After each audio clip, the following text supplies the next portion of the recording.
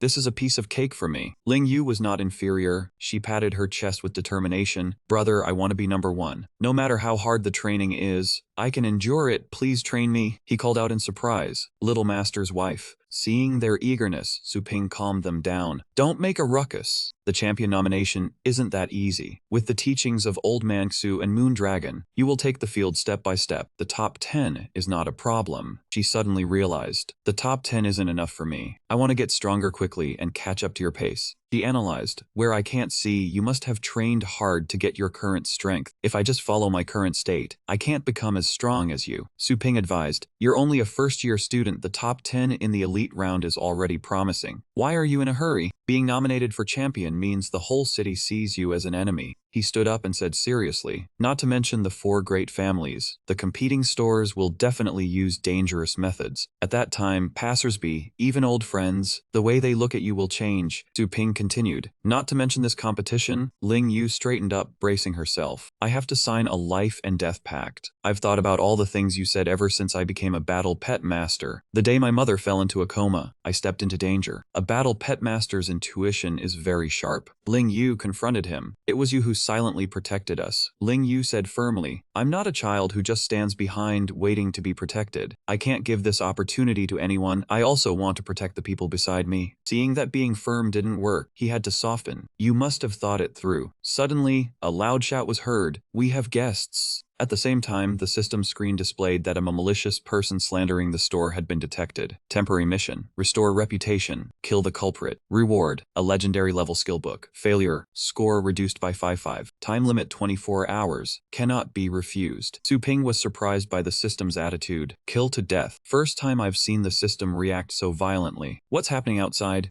Outside, Sun Q slammed the table angrily. This store ruined my pet's training. Its strength decreased, and it doesn't have much lifespan left. I have a contract here. Don't think you can cover it up. The crowd buzzed. How could the training fail? Did they feed it the wrong medicine? Su Ping's training speed is always so fast. I suspected it was stimulants. This is too much. I still send my pet here for training, and it's fine. You just got lucky. Where's the owner? Come out and explain. Everyone was noisier than a market. That's right, you mess up a pet and don't explain. Aren't you preparing to run away? No way, I've already spent a lot of money to be nominated for champion. Give me back my money. He achieved his goal, laughing heartily. Anna stepped forward, stomped her foot hard, and her power surged. Quiet. They all fell to the ground. Erg. Sun Q trembled, pointing at her. Are you trying to bully us with force? I'll call the police and get your store shut down. Su Ping stepped forward to stop Anna. Stop, she said respectfully. Yes, he said. I am the owner. What did you just say? He used his power to summon a magical beast. Humph, see for yourself. A severely injured magical beast appeared. This is your handiwork. Su Ping asked. Your name is Sun Q? Yes. He continued. You brought your pet here for training the day before yesterday, and took it back yesterday. He held up a paper. We kept your signature for receiving the pet. It's yours, correct? Sun Q argued uncomfortably. It's me, so what? Don't think you can fool me with this. He exaggerated. My Aurora spirit only got sick when it got home. Su Ping sat down. Don't be anxious, let me check. He was annoyed. Humph, suit yourself. He used the appraisal technique, and the screen showed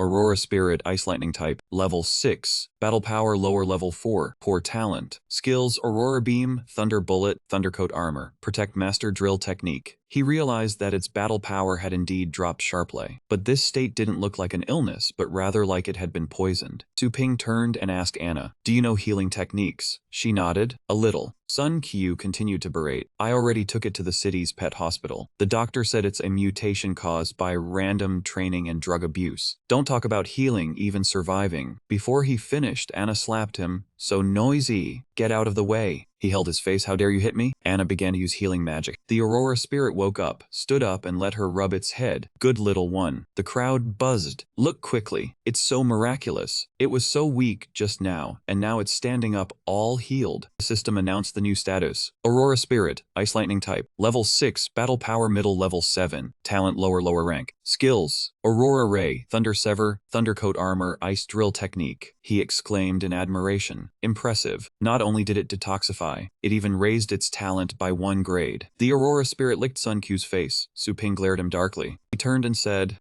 since you've healed it, I won't pursue this further. Let's just call this an intrusion. Sun Q just turned around and called his pet, Aurora Spirit, let's go. Suddenly he was pulled back by Su Ping's hand. He said darkly, don't rush. The store still has a follow-up nursing service. Please come upstairs. He was sent flying into the wall by Su Ping, screaming in panic. He questioned, your first reaction upon seeing your pet healed wasn't relief, but nervousness. Your purpose in causing trouble isn't simple. Tell me, who sent you? Sun Q denied. What are you talking about? What do you mean sent? I don't understand. Let me go, or I'll call the police. He used his power, making him and the Aurora spirit float up. It seems without a little pain, you won't open your mouth. Sun Q suddenly confessed. It was the luxury suit. He chuckled softly. If I remember correctly, the luxury suit has the right to kill intruders with impunity. Can it really be without guilt? I haven't tried it. Do you want to? He trembled in fear. I'll talk.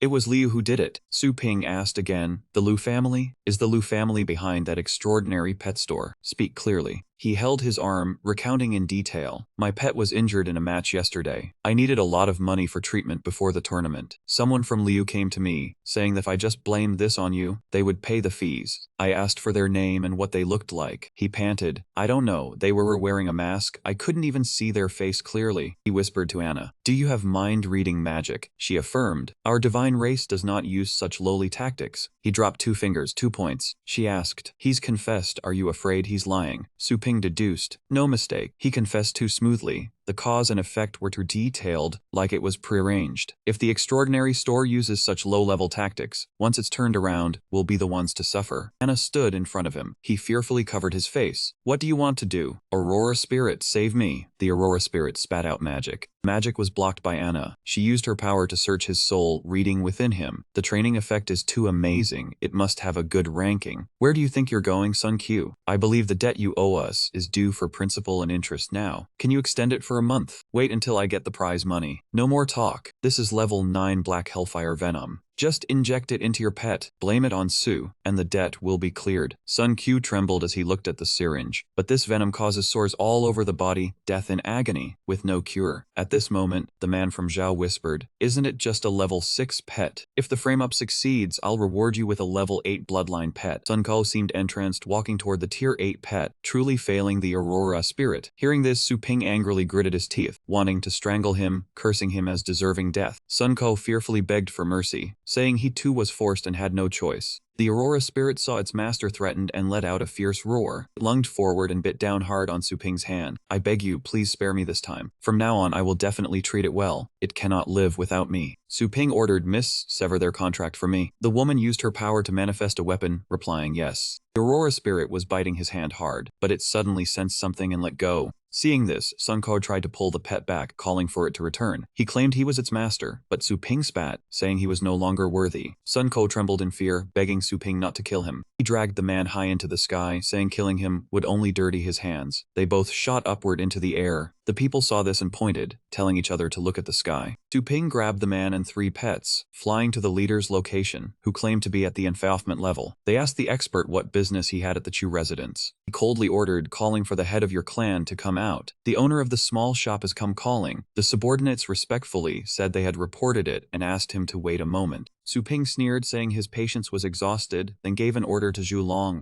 Beast began to roar loudly and then charged forward. The dragon beast flew straight toward the barrier those people had created. It was Wang Jun's dark tortoise subduing tiger formation, one of the Chu family's 4 great formations. Formed by 32 Wang Jun fighters of tier 8 and above, it could resist attacks from a mid-tier 9. Suddenly, a shout called for the enemy to retreat. Su Ping, seeing them feign deafness, emphasized, I want to see the head of your clan. Can't you hear me? Leader, a low-tier 9 Wang Jun, confidently said the clan head was not someone anyone could just see. Even if he was an enfeoffed, he could not enter. Feeling belittled, he said if he couldn't meet, he would have to knock on the door. Su Ping cast a spell, the second move of the demon-suppressing Divine Fist, creating a golden energy dwarf radiating lethal power. Next was the demon-subduing technique. The energy source took form as a shadow, charging straight into the formation. They were in an uproar, as it was a boxing style unlike that of a normal enfeoffed. Wang Jun began to exert his strength. All of them struggled to resist, using the retaliatory slash. That man tried to strengthen the barrier, thinking he was just an enfeoffed and couldn't break the formation. But as soon as he finished speaking, the people behind him caught up blood. Wang Jun struggled, but the force did not diminish. Is this guy trying to flatten us? 2 people flew in from somewhere and landed at the guarding post. Wang Jun respectfully called them protectors. Guang Zuo and Chu Ji channeled their power, saying they would rather die than live in disgrace. He continued using his power, the dark tortoise breaking technique, shattering the formation. That man still knelt there, thanking the protectors for their intervention.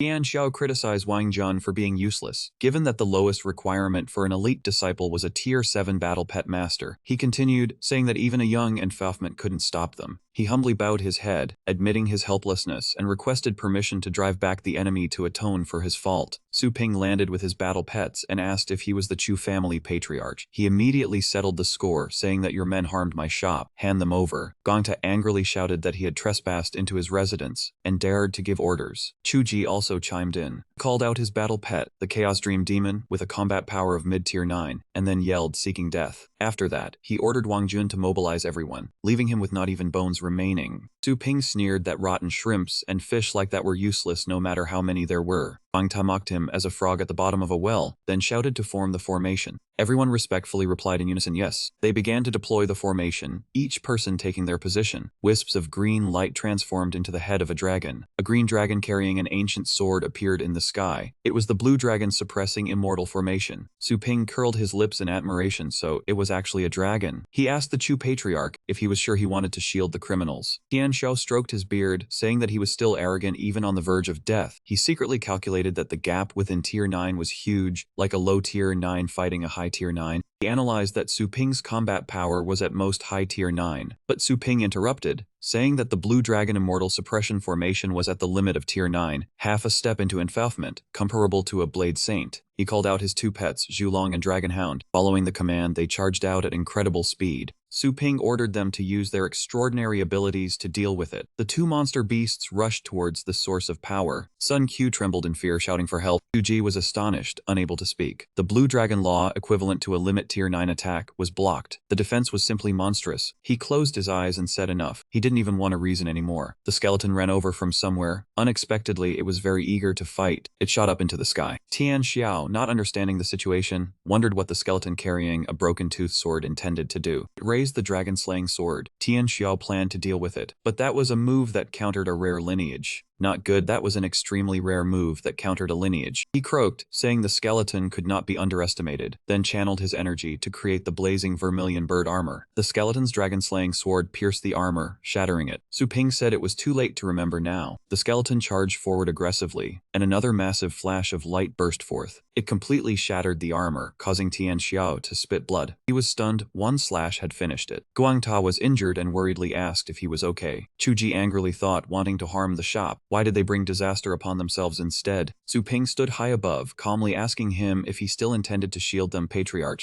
Tian Xiao surrendered, ordering the men to be handed over. Bring those people here. He thought helplessly to himself, trying to use a borrowed knife to kill, but instead made the fierce god even more formidable. The loss was too heavy. Another disciple arrived to report that the people they were looking for had been brought in. They trembled and begged for mercy. Tian Xiao frowned and said awkwardly, "These wicked beasts have trespassed here on their own. Please punish them." Su Ping hovered in midair, threw Sun Q to the ground and gave an order. He was thrown down and cried out in pain, then glared at everyone fiercely. I do not know them. The others also said in unison that they had never seen this person before. Su Ping was lost in thought. All of them said they did not know him. Clearly, these three were the ones appearing in Sun Q's memory, unless the memories had been tampered with. Chu Ji, standing nearby, thought to himself that he had mobilized many people, arranged the tasks by level, and erased the image of the upper household from each person's memory. It seemed the important memories had not been restored. He chuckled triumphantly. This boy must have used a secret treasure to search Sun Q's sea of consciousness and found a few remaining fragments. But powerful secret treasures usually have usage limits. A strand from Su Ping shot out, piercing the necks of those people, and they cried out in pain. Su Ping said coldly, "Uncle Clan leader, they are just a small part of the iceberg. I will repeat for the last time, hand over the one who orchestrated and executed this entire affair. Slandering my store's reputation must be washed clean with blood." Chuji was startled. What? How could he be so certain? Tian Xiao said timidly, "Actually, there are a few more people on their way here. Please calm your anger." He waved his hand and ordered, "Men." A dozen people were seized and knelt on the ground, begging for mercy, pleading for their lives. Tian Xiao said, "These are all the greedy ones, please deal with them." Su Ping thought to himself, to be fair, apart from the culprit, these people's crime did not deserve death. But this time, besides completing the system mission, there was a more important goal, which was to establish authority. He closed his eyes, thoughts flowing in his mind. To prevent such incidents in the future, he could not be soft-hearted. A series of sounds rang out. Swish, swish. Chu Ji smirked at the scene before him.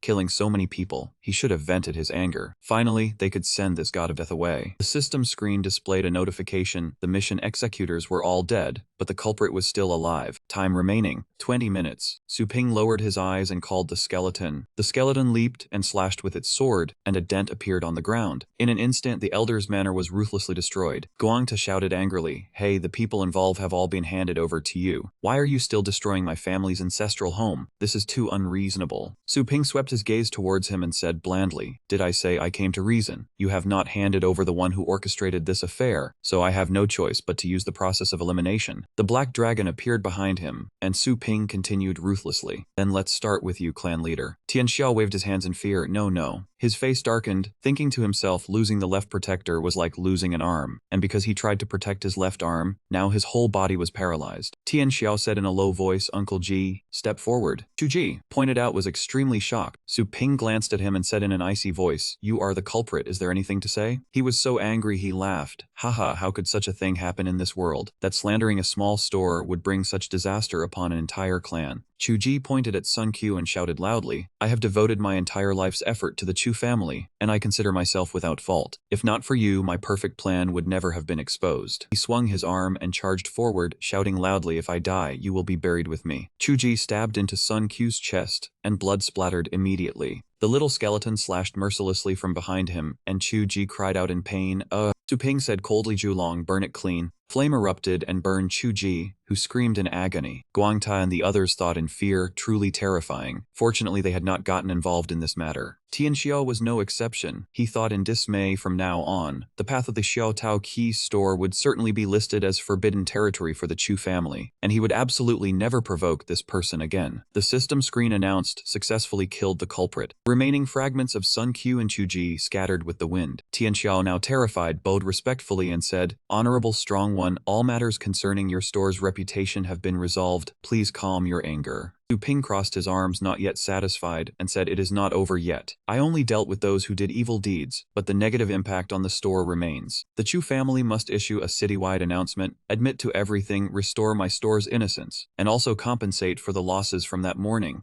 The elder immediately agreed respectfully on the surface, of course. The apology notice will be personally handled by this old man. Inside, however, he was fuming, thinking the news online said the owner of Xiao Qi store had a fist at the professional level and a foot at the sovereign level. That was not slander at all. It was completely true. If he found out who spread the rumors, he would skin them alive. Tian Xiao then asked anxiously, regarding the compensation, may I ask what you have your eye on from our clan? Money, real estate, or treasures? Su Ping smiled and raised one finger. I want a set of top-tier natural treasures for nurturing battle pet masters. His eyes flickered slightly, the kind of grade you use to nurture the young master. Tian Xiao's face fell as he said, what? He thought to himself the young master was the first heir. The resources used to nurture him were the best the family controlled. He would not agree. You actually want us to hand over these resources? Wouldn't that mean the Chu family cannot develop for a whole generation? Are you planning to treat us like pigs being fattened? Su Ping slightly curled his lips and said, you could put it that way, but there is one thing you might not have noticed. He calmly replied, that even if they were pigs, I am absolutely certain I could push it to the position of clan leader. The people below heard this and protested indignantly. How dare you compare our clan leader to a pig? A warrior can die but cannot be insulted. If you want to fight, we beg to be punished. Tian Xiao stepped forward and shouted, shut up. They were startled and looked at him, clan leader. Tian Xiao calmly continued, have you forgotten? That skeleton he brought, despite its peculiar form, its origin is merely a tier 1 bloodline pet. Remembering the skeleton's destructive power, he then said this very tier 1 bloodline pet, under his command, displayed the strength and aura of a king beast. Tian Xiao trembled. He said even a pig could be nurtured to the nth grade. In this old man's opinion, it was probably not just a figure of speech. Hearing him speak, they could not help but be stunned. Su Ping replied without turning back, truly worthy of being the clan leader. That is correct. If you cooperate with me, I can nurture super powerful pets and provide rare pet food at lower than market prices. Then he turned to face the elder, smiled slightly, and declared, you must have long coveted a position among the 4 great families. To seize that position, you need a well-armed force. I am the merchant who can help you equip firepower. Hearing him say this, the elder was stunned and replied, could your goal also be the 4 great families? Su Ping walked over and patted his shoulder. Look further. He rode the black dragon, looking down at the entire city from above, thinking to himself that he wanted this entire base city to become his store. The next day, the noisy voices of the crowd could be heard, so it was all a trick by the Chu family. I told you Su Ping's store had no problems. Right. I heard our boss got angry and went to the Chu family, slashing their ancestral home into 4 pieces. It is almost a field now. Ha! Another person continued, I can't believe the news about this store online was all true. At first, I thought it was just hype from paid posters, but it turns out the newspapers published it. Su Ping does not play tricks, he just plays for real. The system screen notified that the store's reputation had been restored. Please collect the legendary level pet skill book. Su Ping tapped the screen and said at the same time, retrieve. Instantly, a glowing compound appeared, and he wondered, what could it be? The system announced it was beast soul possession, allowing a pet to fuse with its master for a short time. The master gains the full combat power of the pet, and each fusion temporarily grants a skill. Su Ping trembled as he held it in his hand, stunned, saying, fusion? That ability is something only a legendary level battle pet master can grasp.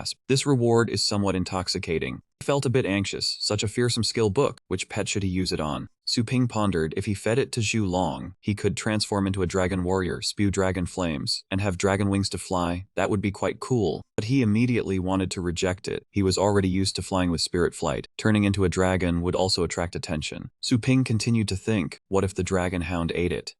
It could use an enhanced version of 100-mile tracking. That would not be bad either. As if remembering something, he immediately gave up. The title dog warrior just sounded wrong. Su Ping stood up and summoned a rift. He made a decision. Indeed, the one best suited for this book was still that fellow. He ordered, come out, and immediately the skeleton stepped out from the rift. Su Ping looked at the skeleton wildly swinging its sword on the floor and said helplessly, boss, I did not call you out to kill people this time. He then shoved an item into its hand and said at the same time, for you. The skeleton blushed and looked at him. Su Ping was speechless. That is right. It is for you. Eat it quickly. It tastes very good. It immediately began to absorb and try it. That thing, the screen displayed the skeleton and the book had fused together. Su Ping said cheerfully, increasing his battle power by half a point was truly wonderful. He patted its head, recalling that after the skeleton absorbed the blood sphere, its appearance and battle power had both increased sharply. Since then, it could not level up through normal combat, but its 10 points of battle power were comparable to high-tier pets from the Dragon Kingdom platform. Entering the demigod site thanks to fighting the insect race and the help of Joanna, it only reached 11 points. This skill allowed the skeleton to increase by half a point, and he praised how powerful a legendary skill was. Su Ping pressed his watch, saying that the double wind in the shop was about to end. He messaged Yi Huang to find a suitable place to take the 2 level 5 rookies for training, then considered the matter of the champion nomination. The next day, Xu Kuang was curious about the strong expert who was talking with Su Ping. That man was a renowned blade master who had killed countless ferocious beasts using his own martial power, and Su Ping respectfully welcomed him. The blade master followed Su Ping, commenting that the shop had changed brilliantly. Guessing that he was ready to learn the blade techniques, Su Ping replied by asking which scene the master preferred. They reached the background selection panel, and the blade master chose a place with mountains and rivers where the blade art could run wild. Su Ping agreed and pressed the selection. The teleportation gate opened to reveal a landscape of mountains and rivers, with waves crashing against the cliffs. The blade master was surprised by how real the background was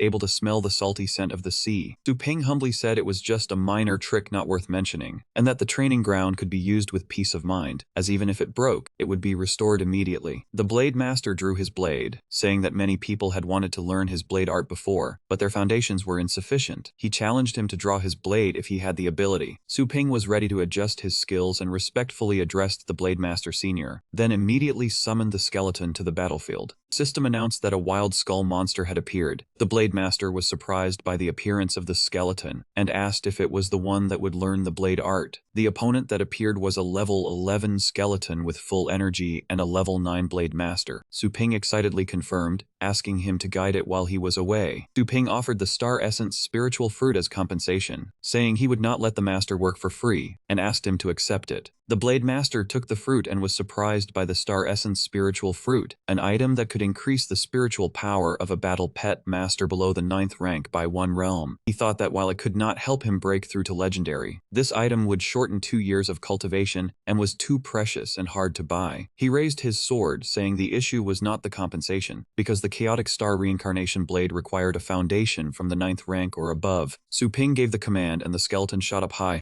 Little skeleton transformed into a giant, unleashing a high-level blade skill that split the sea in two, revealing the seabed. Su Ping raised his hand to block the water, confidently asking how the skeleton's foundation was. The blade master was stunned, praising the high-level blade skill as increasing power by 60%, and that its power was already terrifying despite being a beginner. Blade Master channeled his power, golden energy radiating outward and his hair standing on end. He was ready to teach the blade art, saying this foundation was sufficient to learn it, and if he could not teach it, he would lose sleep and appetite. He raised his weapon, regretting not being able to keep this promotional material. The Blade Master and the skeleton charged at each other, energy bursting fiercely. Su Ping raised his camera and told Xiao Tang to take a picture for a poster to hang in the shop. Su Ping called Ling Yu and Su Kuang, saying everything was taken care of, and they could now go pioneer. Su Ping drove a car covered in spikes forward. Su Kuang praised the luxurious battle vehicle, saying only someone of nobility could buy it. Su Ping drove, saying that a friend had recommended a suitable area and he had prepared the permits. Su Kuang excitedly shouted about the battle armor. Ling Yu asked Su Ping where he had gone yesterday. She worriedly asked if he was injured. Su Ping replied that it was just a conflict with the Chu family, who wanted him to attack the Lu family, and he had reasoned with them. Su Ping calmly said he had dealt with all the top members of the Chu family. Ling Yu and Su Kuang turned pale, wondering how a major family could be taken out so easily, and asked if it was related to the nomination matter. Su Ping comforted them, saying that as one grows larger, conflict with old powers is inevitable, and told them not to bear the burden because it was his own agenda. Su Kuang asked if he was going to take the first place himself. Su Ping tiredly replied that grooming someone else to win the champion was the best option, and the feat of guiding a battle pet master to legendary was insignificant. Su Ping added that a great opportunity for them was just a trivial matter for him. Su Kuang scratched his head in agreement, saying the master's strength was more than enough to be a king under heaven. A B-rank wilderness zone, with a development progress of 4.3%, a low-level 7th-tier demon hound bit a person, with corpses scattered at its feet. Ling Yu and Su Kuang were in ambush, and she anxiously asked how long they had to wait. Illusion Flame Beast fired a long-range dark flame spell at the target. The furious monster counterattacked with sharp spikes. Its attack struck the Illusion Flame Beast, and its shadow dissipated. Tentacle monster rushed over, and the Illusion Flame Beast panicked and jumped high, releasing tentacles to coil around the demon hound's leg. Ling Yu seized the opportunity to direct, and the Illusion Flame Beast fired flames at the monster. The monster howled in pain. After the attack, the monster went berserk with red eyes, shooting spikes at its opponent. It lunged straight at the spot where Ling Yu and Su Kuang were. Ling Yu prepared for battle, outlining a plan. She would critically wound it, and he would block while she attacked. Ling Yu summoned the Moon Dragon and charged forward to withstand the attack. She summoned the dragon from the gate, launching a counterattack with a 4th-tier claw strength enhancement. The blow hit the monster directly on the head, sending it flying. Su Kuang cheered happily. Finally finished, Ling Yu remained focused and pensive. She was startled to notice something unusual. A high-level 6th-tier hammerhead monster attacked Su Kuang. Ling Yu saved him but was wounded on her back. Su Kuang summoned a Soul Lock Beast. The Soul Lock Beast released a dark mist that blurred the surroundings. Su Kuang carried Ling Yu out of the smoke, revealing a long cut. He asked if she was okay, as the ferocious beast seemed poisonous. Ling Yu adjusted her skills, her entire body radiating green energy. She replied that she was fine and that she had also saved his life once, and that a small wound was easy to heal. Su Kuang marveled at how formidable little Master Aunt was. Ling Yu coldly told him not to call her Master Aunt anymore. He noticed the ferocious beast was calling its companions. They hid within the smoke to stay hidden, while Su Ping watched the battle from above. Su Ping thought he had underestimated them, having thought they would cry and want to go home upon arriving in the wilderness. Su Kuang and Ling Yu coordinated smoothly, and he was surprised by his younger sister. Su Ping judged that if Ling Yu won the champion, he would be at ease about her safety in the future. He planned to train them up to the pinnacle level, so he could have free time to explore the Holy Light City. The battle ended, and Su Kuang handed medicine to Ling Yu. She hesitated, afraid it was expensive, but he laughed and said that without her healing skill, his pets would have died several times. Su Ping told them to stop here for the day and rest. Su Kuang and Ling Yu wanted to keep fighting. Ling Yu excitedly expressed her desire to fight and earn money to train the Moon Dragon to the top of the spending rankings. Su Ping agreed to let them train at their own pace. At the Wilderness Assembly Point, a group was collecting contribution points. The 90th person proudly waited for his point total. The collector announced that Purple Hao had a total of 1,280 points. He was stunned in disbelief, then was given an explanation of how points were calculated based on the ferocious beast's tier. They explained while sneering his wild beasts, at most reaching level 4, but the fact that he could return here alone already made him stronger than many, haha, a youth of experience. The next group was called in. The next person, Nightwolf team registered 64 people. Total merit points completed being 1,572,540. This number surprised everyone. The collector immediately asked to divide the merits. Team 1 each got 100,000, Team 2 got 20,000, interns got 5,000. Zihao was very annoyed at this. Hateful, I risked my life alone, and only got a little over 1,000 merits, while a mixed team with a bunch of jobbers also gets 5,000. Only a fool would go alone. I want to join a team too. The merit collector invited the next person up to total the merits from killing magical beasts. The next persons carried the registration numbers 091, 092, 093, 3 people. Seeing the points on the screen, the collector was stunned, sweat rolling down his cheek as if he could not believe his eyes. The merits of Su Ping's group of 3 reached 2,256,720 points. At this time, the Nightwolf team group and even Zihao were extremely surprised. They were surprised by the points Su Ping's group collected. Over 2 million merits divided among 3 people. That meant each person got nearly 700,000. The collector asked about how to divide the points. Su Ping pointed at Ling Yu and said, "Give it all to those 2. I did not fight. Ask for their opinion. Half each." Su Kuang scratched his head and smiled sheepishly. Master still gave Ling Yu more. She saved me many times. Ling Yu agreed to split it. I only did what I had to. At this moment, a group of people shouted in dissatisfaction at the points they received. Disagree. Why do we only have so few merits? They all protested the point calculation.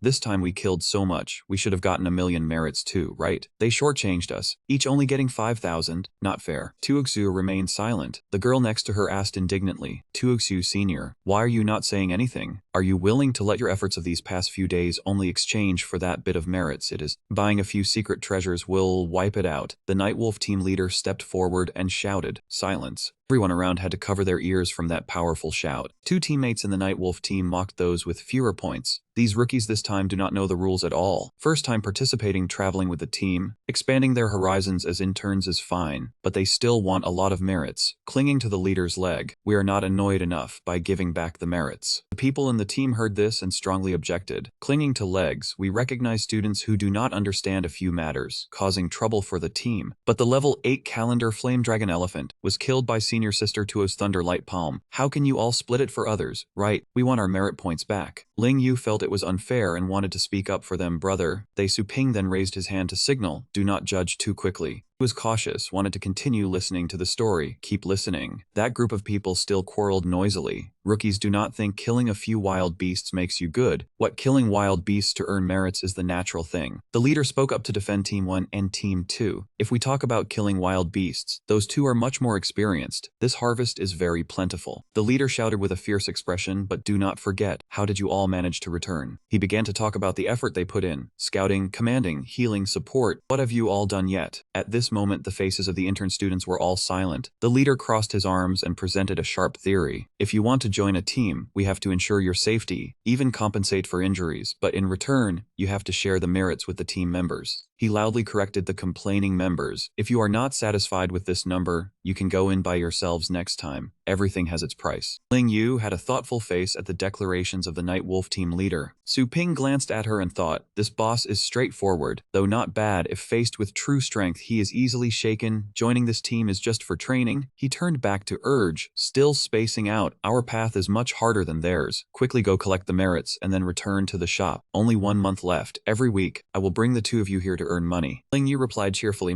Back at the shop, she had already changed into new clothes and was chatting about her magical beast. Su Kuang had also loaded the goods onto the cart, the background showing the battle between Ling Yu and Su Kuang in the B-level wilderness. Above them was Su Ping, as if commanding tactics. At this moment, the system panel displayed the consumption ranking board with positions 7 Yi Yao, 8 Lu Yingfei, 9 Si Kuang, 10 Ling Yu. The frame cut back to the earlier battle under the siege of many magical beasts. The consumption ranking board updated the positions 4 Zhang Boxing, 5 Ling Yu, Sai Kuang, a magical beast as if cut in half by the attack. Back to reality, Su Ping stood before the consumption ranking board and announced, tomorrow is the start of the consumption ranking board's shop period end. As for the champion candidate, that person is... The scene cut to a place where a person was clasping his hands and sneering. Finally, the champion candidate has been chosen. Hey, I want this person's name to spread throughout Longjiang City. Your soft persimmon tactic does nothing to me. I do not believe the 4 great clans cannot suppress you. The scene cut to a place where 2 dark figures knelt and reported to the clan leader. That person is ranked first, top-notch, false reputation. Can he survive 2 moves? The ranking board appeared. Their target seemed to be Ling Yu. Hot search elite battle champion announced by Bao Song is Ling Yu. The question posed was, kill immediately? No problem. Right. The MC on the big screen began to announce the global 52nd edition of the elite battle, Longjiang City qualifying round. The scene cut to the elite battle arena. The referee's order rang out. The preliminary round officially began. The audience audience in the stands shouted, urging the contestants, "Hurry up to the stage, I cannot wait anymore." The MC felt the excitement, did not hesitate to agree, "Fine." Without keeping everyone waiting, "Please welcome the contestants onto the stage." The MC explained to the audience, because the number of participants was too large, the preliminary round will include 30 matches carried out simultaneously. The first contestant to step out was a girl, Phoenix Academy Beastmaster Ling Yu. Other contestants also appeared one after another. Sword Peak Academy Luo Qintan, a disciple of the Tang family, stepped out. The MC estimated the number of participants today to reach 1,000 people. He did not hesitate, immediately opened the portal, activated the energy, then announced the theme of this round. An order rang out, "Open."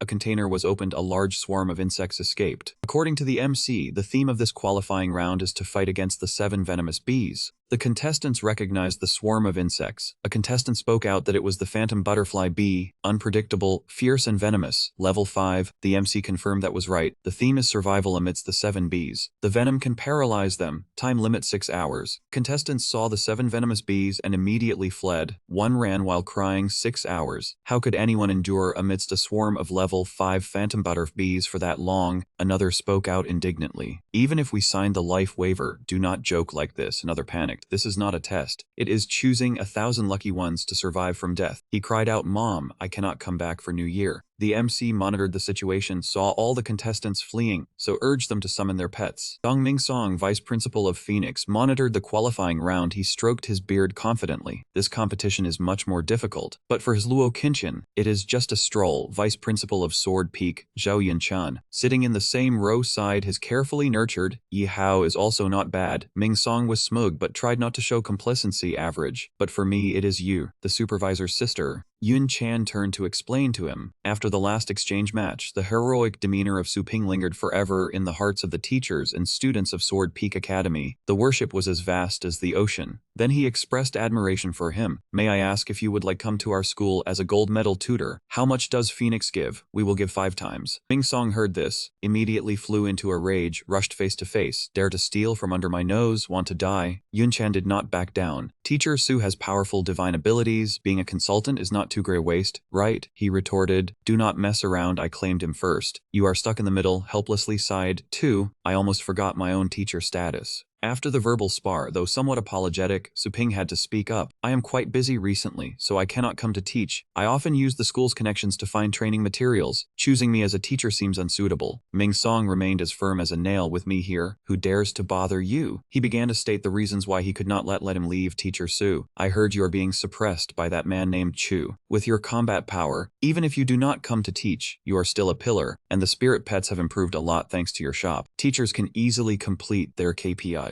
After stating a series of reasons, he was determined to keep him. "I plan to recommend you as the director of the training department of Phoenix. Even though it is newly established, half of the school's resources can be mobilized at will. You do not need to attend classes. Just take on the task of raising the spirit pets for the whole school." Su Ping heard the benefits. His initial intention might need to be reconsidered. "I do not want to hear anything outside the competition for now. We can talk later." Yun Chan witnessed them whispering and even smiling slyly, and immediately went crazy with anger. "Damn old fox for recruiting Su Ping. He is not afraid to give up half the school's privileges. Is there any teacher ethics left? If I had known, I would have taken the step first." The MC spoke up to ask if the contestants were ready. "Giving up or losing ability will be escorted off the field by staff. By the way, a reminder, anyone who harms the wildflowers will also be disqualified from the competition." When no forfeit requests were received, the MC announced the competition officially began. The venomous bees attacked with stingers containing toxins. Arrows of poison shot out one after another. The contestants hit were severely injured. They cried out in pain. The MC did not expect the match to be this fast. People have already been eliminated. Looks like the competition is quite intense. Announcements of eliminated contestants appeared continuously. They were carried out by medical staff, one after another. From the MC's perspective, he quickly spotted an unlucky contestant targeted by the swarm. The bees rushed toward her at extremely fast speeds. Unfortunately, she dodged it, none other than contestant Ling Yu. The MC showed surprise. Since the start of the match, very few contestants have dodged attacks from the venomous bees. She relied on nimble steps to avoid them. She pondered in her head. Maybe it is not due to the Beast Master's control, but if they were forest bees, why would the wildflowers in the arena not be attacked? Was it a coincidence? The MC switched perspective to another side of the arena. He saw a contestant charging forward to counterattack the venomous bees. This contestant did not forget to comment, truly simple, just use raw strength to crush. 5 punches hit all the bees in front of him. He had already thought of a winning method. Kill all the fan butterfly bees and pass the stage. The MC observed and noted, this contestant chose not a violent pet but relied on his own combat method to kill the swarm of level 5 phantom butterfly bees. This both concealed his strength and was a type of invisible flaunting. The poisonous bees had barely touched the contestant's hand before they burned to charcoal and fell, but at that moment, another barrel of poisonous bees was opened. The swarm of poisonous bees attacked the contestant from behind. He was too engrossed in his frontal assault to defend himself in time. The MC smugly thought, it seemed he had chosen the wrong approach to the problem. The reproduction speed of the illusion bees was very fast, and the organizers had stored an extremely large number. Even with overwhelming strength, one should not underestimate the enemy. Ling Yu moved continuously, having scouted the situation. Most participants were level 4, some were level 5 and level 6 could be counted on one hand. Even if a level 7 expert came, it would be difficult to hold out for 6 hours under this relentless assault. She quickly realized the intent of the trial round. This competition tested not combat power but something else. However, Ling Yu soon fell into the sights of 3 other contestants. These contestants were descendants of the Tong school. They recognized Ling Yu as someone who wanted to compete for the championship with their young master and immediately began to slander her. The 3 Tong school contestants wanted to teach her a lesson. Ling Yu glanced at the medical staff on duty. She wanted to check what would happen if she lured the swarm near the wildflowers. When she saw the swarm did not attack the wildflowers or the medical staff, she realized there were only 2 possibilities. Either they were using a pet to control the area, or the wildflowers carried a secret treasure that repelled them. If it was the first situation, she could use her spirit energy to sense a high-level presence, but she detected nothing in front of her. While Ling Yu was still pondering if it was the second situation, the 3 Tong school contestants took the chance to ambush her. Hidden weapons flew swiftly toward her, yet Ling Yu remained unaware. She had just realized the Mu Chen principle, which was related to the rule prohibiting harm to the wildflowers. Yun Chan and Ming Song watched the match and began to panic. Those were the poisonous hidden weapons of the Tong school. Anyone below level 6 would die instantly from a single hit. Only Su Ping remained calm. Without even turning her head to look behind, Ling Yu effortlessly dodged the attack from her opponents. She turned back to assess the situation while simultaneously counterattacking all of them. Ling Yu assumed a stance, raising her leg high. This was the very retort for those who called themselves descendants of the Tong school, the Tong school's ultimate technique, the serpent heart secret shift. She kicked the hidden weapons back toward them, seamlessly executing the move. None of them could react in time. They couldn't keep up with Ling Yu's reflexes. Only when the hidden weapons struck them were they stunned. The MC continuously updated. 3 seeded contestants of the Tong school had failed in the preliminary round. Ling Yu was certain there must be other insect-repelling secret treasures hidden on the field. Once she found them, she would surely pass the round. The poisonous bees flew toward their prey with a fierce aura. Finally, a contestant summoned his pet, a blaze-shell tortoise, using the scorching flame wall. As soon as the pet appeared, it created a wall of fire protecting itself, and the contestant from the bee swarm. The bees were burned and fell down. The surrounding contestants noticed the fire wall and ran over, begging this contestant to let them in for shelter. They said it was too dangerous outside. Contestant naturally refused, saying this was an elimination round. What if he got pushed down? Those outside kept pleading, promising to pay him and not to stab him in the back. He was secretly pleased that he had persisted in cultivating at Su Ping's place. Ling Yu's sharp eyes spotted a bee's tail glowing. She connected the clues and searched the arena thoroughly, but found no insect-repelling secret treasure. Finally, she speculated, could it be hidden inside the swarm, disguised as an illusion bee? If so, she could use her spirit energy to sense it. Ling Yu began to feel for differences among the bees. One was relatively bulky, one was relatively large. Finally, Ling Yu found it. She concentrated all her power into her foot, catching that bee in one go, her 5th level power enhancing her speed. Ling Yu rushed to the bee's location with terrifying speed, grabbing its wing with her bare hand. Got you. She directly broke its wing, revealing a connection between its tail and body that shimmered with a golden light. That was exactly what she was looking for. The MC quickly caught up with Ling Yu, extremely surprised. He didn't expect that within the short span of an hour, someone had found the correct method to pass the round. The MC announced to all the audience and other contestants, congratulating this contestant as the first to secure the promotion qualification. The other contestants had only focused on blocking the bees and hadn't bothered to deduce. Now they felt immense regret. Among the 7 bees they had just killed, they had destroyed several secret treasure rings.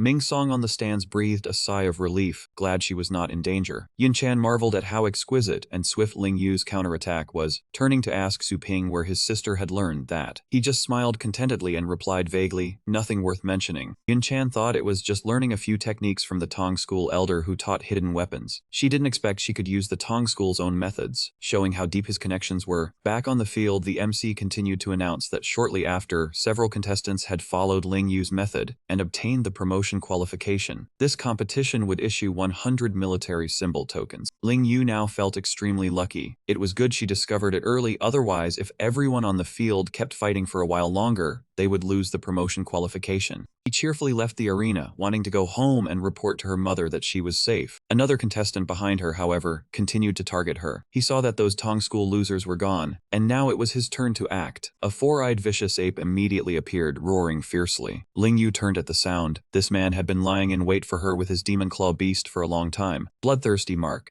Arrows from the poisonous bees suddenly attacked her continuously, but Ling Yu dodged them quickly. She recognized this as the bloodthirsty mark art, which could drive nearby low-wool pets into a frenzy, attacking the marked target. This skill had a side effect on mental strength, requiring the pet to share the pressure. Contestant before her was surprised by her knowledge. He said even if she knew, so what? The MC quickly noticed that the bees on the field seemed to be controlled by some contestant. The swarm was surging toward contestant Ling Yu, truly terrifying. The stands expressed indignation. This was clearly targeting someone. Who could be so hateful? They would give a bad review in the popularity poll. The MC explained in a raised voice that there were no rules prohibiting attacking other contestants, but it was morally reprehensible. That contestant grinned an evil grin. Winning was the only truth. He didn't believe this number could not surround and kill Ling Yu. A swarm of poisonous bees rushed toward her. He loudly declared that this year's elite competition champion must belong to their Mu clan. Ling Yu finally opened her dimensional tear. This time she could no longer hold back. Come out! The MC saw the tense situation and grew even more excited. Contestant Ling Yu had finally opened her summoning tear. The Mu clan contestant had forced out her battle pet, but Ling Yu was surrounded with no gap. A stream of fire appeared, blazing dragon fist rampage. Ling Yu's pet advanced forward with her. The MC was stunned as soon as he saw her pet. It was the strongest 8th level fire-type area attack pet skill. The pet displaying a high-level skill was an illusion flame beast. Though it had only 3rd level bloodline, it grasped an 8th level pet skill. Truly a top-tier specimen. He finally understood. No wonder she had hidden it so deeply. Her trump card was this monstrous battle pet. Still, he was confident. The field had an endless supply of illusion bees. He wanted to see how long she could last relying on this high-consumption 8th level pet skill. But before he could do anything,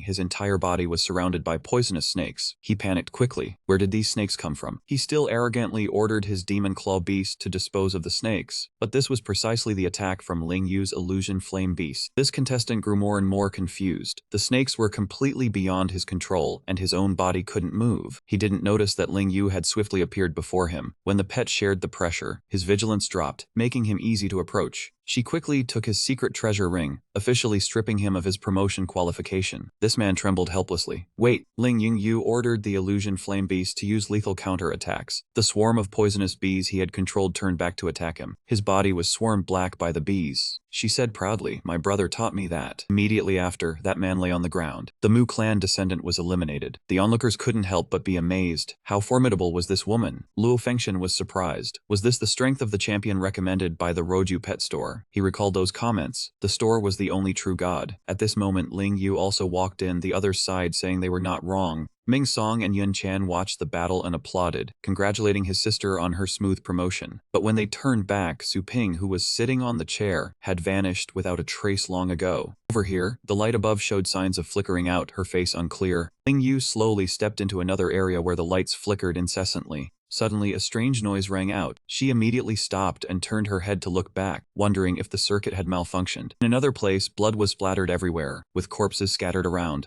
The man chuckled lightly while wiping the blood off his knife. Speaking of Ling Yu, the unlucky one who dared to steal the elite tournament championship from the big family's pouch, he asked the boss how he planned to deal with her. A mysterious figure picked up her photo, saying that according to the client's wishes, both arms and legs should be crippled. The dangerous mass group said, judging by the photo, she had some charm, so they should knock her down first. It had been a long time since they had a tender woman. This was the Hakuin team. They specialized in doing dirty work for the 4 great families, so no one dared to touch them. The group approached the house, laughing that after the boss got bored, he would share her. Hearing footsteps, they knew she was about to arrive and prepared to act. Suddenly, an arm slowly reached out toward Ling Yu. The hand was about to grab her shoulder, but she reacted extremely quickly, spinning around with 5th grade enhanced strength. She shouted, "Go die!" but the punch was blocked. Su Ping smiled and praised her quick reaction. Realizing it was her brother, Ling Yu sighed in relief and said not to test her reaction like this again. Someday she might not be able to pull her hand back and cripple him. Su Ping laughed and replied if she could cripple him then she had some skill. He said he came to pick her up and pointed in a different direction. Ling Yu wondered if the parking lot over there wasn't closer. Su Ping sneered and said he had just been over there. It was very dirty. At the same time, just as the group over there reached the door, the leading man suddenly froze. Before their eyes was a skeleton. Not knowing its origin, they asked what that thing was. The skeleton drew its weapon, and Su Ping softly said to Ling Yu that he had called someone to clean up, so she shouldn't go over there. Instantly, all those people were spun around and sliced to pieces by the skeleton. After dealing with the small fry, it left, leaving behind bright red blood spreading chaotically. At this moment they had returned to the hall, the cool car parked in a corner. Upon arriving, Su Ping waved his hand and greeted, "Senior Blade Lord, are you also here to train a pet beast?" The old man scratched his head and said he was just passing by to see if the skeleton was free. Blade Lord crossed his arms and said if it was busy, then forget it. Su Ping thought to himself, what exactly happened between the skeleton and Blade Lord over the past month? Su Ping brought out the skeleton and said thank you for looking after his pet. Then he walked inside, saw a strange object, and asked what it was. Anna looked at it and replied that it was a gift from those idiots who called themselves the Jew family, along with over 100 high-level pet beast training orders. She also said they left a message hoping the young master would accept this secret treasure for training, and hoped Lord Su Ping would not blame them. In the future, they would obey his commands. Su Ping asked if the item was clean. Anna's eyes flashed with gold and said she had used her divine eye to check. There were no mechanisms or goo poison, but it was just a pile of trash. She asked if she should go out and kill some people, since those clowns dared to insult him. Su Ping reached out and activated it, and the box immediately opened. The blinding light made Su Ping shield his eyes, nearly blinding him. He was startled and asked what it was. Anna stubbornly said there was nothing wrong. It was indeed trash. Ling Yu was astonished by the countless high-level secret treasures and asked him what he was going to do with them. Su Ping said of course it was for her to use while training, so she should absorb them quickly during the 3-day break. Ling Yu was confused, as she had never seen these things outside of books, and had no idea how to use them. Rian appeared and coldly said these items were too high level for her. If she forced it, it could kill her treasure body. Truly an ignorant fool. Su Ping pondered. Ruyan was the young master of one of the 4 great families. She must be familiar with these secrets. He smiled and said, "Ancestral Hall, let's talk slowly." Seeing his expression, Ruyan panicked. At that moment, a leaf touched the girl's back and the water began to stir. Ling Yu was grabbed by the wrist by Ruyan and cried out miserably, "Ah, wait, stop, it's too itchy!" Ruyan smiled kindly and said Miss Su was moving around too much. To prevent her from going into Kai deviation, she had to tie her hands, so please bear with it for a while. She told Ling Yu to focus her concentration on her body. Ling Yu was dazed, wondering what was happening. Rewind to 1 hour ago. Su Ping directly asked Ruyan how to use these secret treasures. She immediately went into arrogant mode and asked what benefit telling him would bring her. Would he let her go? Su Ping reached out his hand and generously said letting her go was fine, but she had to wait until after he subdued the ancestral hall. He approached with a dangerous look and said he wouldn't keep her waiting long. Ling Yu was startled and said he was starting to look more and more like a villain. Ruyan tossed her hair confidently and mocked that a mere human-level title holder like him dared to talk about subduing them. She said the ancestral hall was an expansive great family, and what was in Longjiang was just a branch. She began to talk about the background of the ancestral hall, its long history, and how an ancestor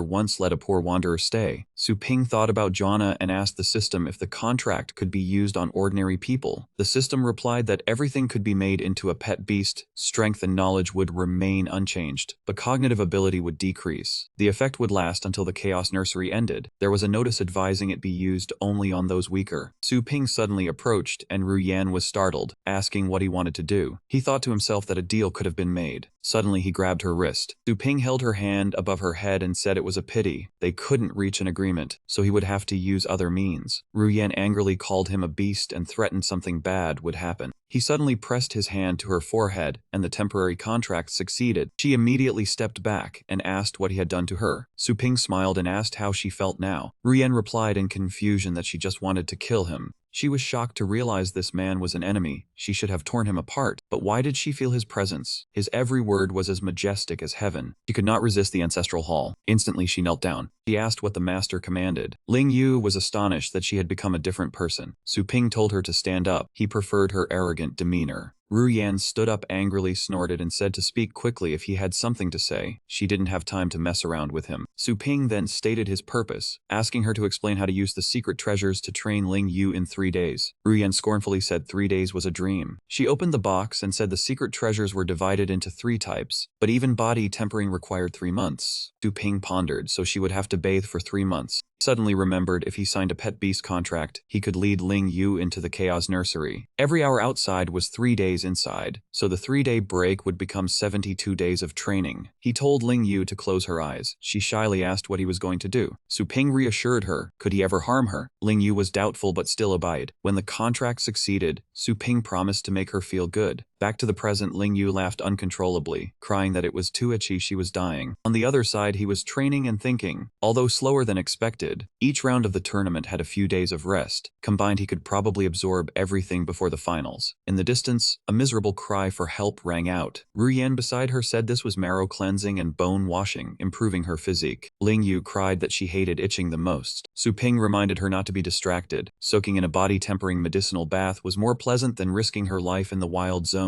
How many people wished for this but could never have it? Sometime later, at the Mu family, someone reported the Hakuyan team had been attacked. The sitting man asked for the result. The subordinate tremblingly replied, all members were dead. The target Ling Yu was safe and sound. The clan leader was furious and asked who made the move. Was it Ling Yu? The subordinate stammered that it was not yet determined, as all cameras and data were destroyed. The old man asked if the bodies could reveal the weapon used. The subordinate nervously replied that there were no bodies at the scene. The Hakuyan team members seemed to have been put through a press machine, all turned into blood. Uncle Hai suddenly asked, so that meant a total wipeout? The fat man said that the ability to annihilate an entire team of 8th rank experts, leaving only a pool of blood, must be the work of a titled expert. Uncle Hai thought that if nothing could be done outside, they would have to deal with her inside and prevent her from entering the finals to hinder the young master. He then called for his men, and immediately a group of people appeared, paying respects to the clan leader. His eyes flashed with a golden light, as he announced a reward of a mature Helldragon demon crystal along with 2 7th rank secret treasures. The voice echoed, instructing them to win the tournament 3 days later. The 2 men clasped their hands and said that it was the Hell Dragon, ranked 15th on the dragon rank list. They thanked the clan leader and accepted the order. The Qin family quickly issued their orders as well, swearing to complete the mission even at the cost of their lives. Next came the Tang family, their shouts filled with fury, vowing to cut her down below the stage and use the enemy's blood to display their power. The MC asked the qualifiers how their rest had been over the past 3 days. The airships rose above the arenas, an announcement rang out, a 5-person free-for-all match. The crowd of spectators cheered as the MC declared the match would begin immediately. He explained that the first qualifier tested speed and observation, while this match would test combat strength and situational judgment. The 5-person free-for-all would take place within the limited bounds of the arena, with each person allowed to carry a maximum of 2 secret treasures. Surrendering, losing consciousness, or falling off the arena would result in elimination, with only 1 person advancing. Destroying the arena was also against the rules. Contestants were advised to consider carefully before using lethal skills. The combat list for each arena had been announced. Contestants were invited to enter the waiting area to line up who would ultimately have the last laugh. The first group was invited to enter the arena. The 5-person free-for-all officially began. Ming Song, sitting in the audience, commented that the contestants this year had good presence. It would be interesting. Van Chan, sitting nearby, spoke up, asking if everyone had heard that people from Star Sky had arrived in their city. Su Ping was sitting between the 2 of them.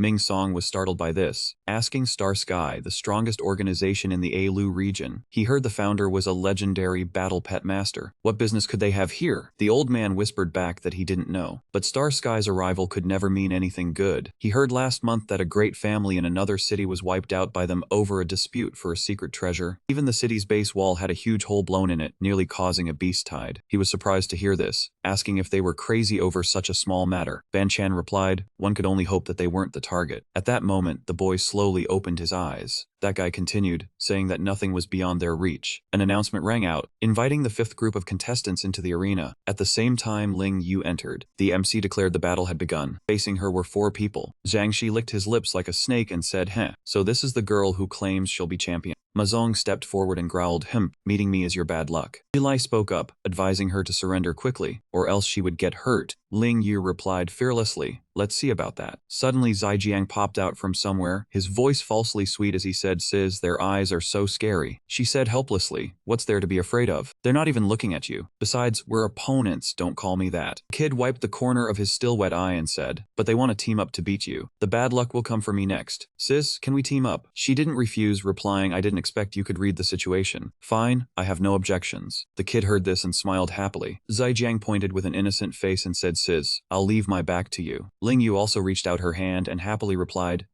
I'll leave my back to you too." Unexpectedly, Zaijiang's face turned sinister. The kid thought to himself, "Heh, this old man has used this harmless look to fool many soft-hearted girls. Ling Yu. He wouldn't escape either. Behind Zijiang, a magical treasure silently appeared. It was the 7th-rank secret treasure of the Mu family, the Tun Tintua. It could seal all the spiritual power of anyone with combat strength below the 6th rank, and it could not be self-unsealed. Its range of use was direct contact. When Ling Yu's hand touched it, Zaijiang immediately lunged forward, thinking triumphantly that he had caught her hand. Without spiritual power, she couldn't summon her battle pet. A helpless girl on the stage could only be toyed with. Suddenly, the kid's body stiffened. Then Zaijiang collapsed to the ground, the magical treasure in his hand falling out and rolling away. The MC exclaimed in surprise, "What just happened in the arena?" Contestant Zaijiang suddenly fell down. The others were also shocked. Ling Yu bent down to pick up the item. Zaijiang, unwilling, struggled to get up from the ground and whispered hoarsely, "A paralytic poison. Dare use poison." She winked triumphantly and said, "You were the one who grabbed it, Sotli. I'll take this." Ma Zong spoke up, asking how she could be sure the kid was an enemy. If she poisoned the wrong person, wouldn't she lose an ally? Liu pulled the kid on the ground up and calmly said, "How could I poison the wrong person? He, like me, is from the Mu family." Zaijiang trembled and cried out, "What?" She continued, "Two more people. From left to right. You two are from the Qin family and the Tang family, right?" The two of them were shocked, thinking the same thing. She's right. How does she know? Ling Yu tossed the kid off the arena with one hand and calmly continued, "From the moment you stepped onto this arena, your way of walking and breathing have already revealed your identities." The kid hit the ground with a pained cry. Ling Yu opened her space and said coldly, "My brother told me that anyone from the 4 great families deserves no mercy." Zhang Shi angrily said, "Damn it, do you think the combat technique I cultivated is as common as a white reddish? That easy to identify?" Jilai lost his patience and said, "Save the talk. The 3 of us attack together. She can't be a match." The spirit beasts were summoned one after another. They commanded, "Go, Speed Demon B, tear it apart, Storm Wolf." Jilai turned to Mazong and said, "Mu family, why aren't you summoning your battle pet?" Being ordered around, he said unhappily, "Don't command me. You saw the Mu family lost 1 member. Do they have any other trump cards? I can't just blindly attack." She angrily cursed, "Damn you, you dare use us as a stepping stone." Mazong replied, "Instead of wasting time arguing, you should command your battle pet. It's already down there." Jilai immediately turned around and exclaimed in surprise, "What did you say?"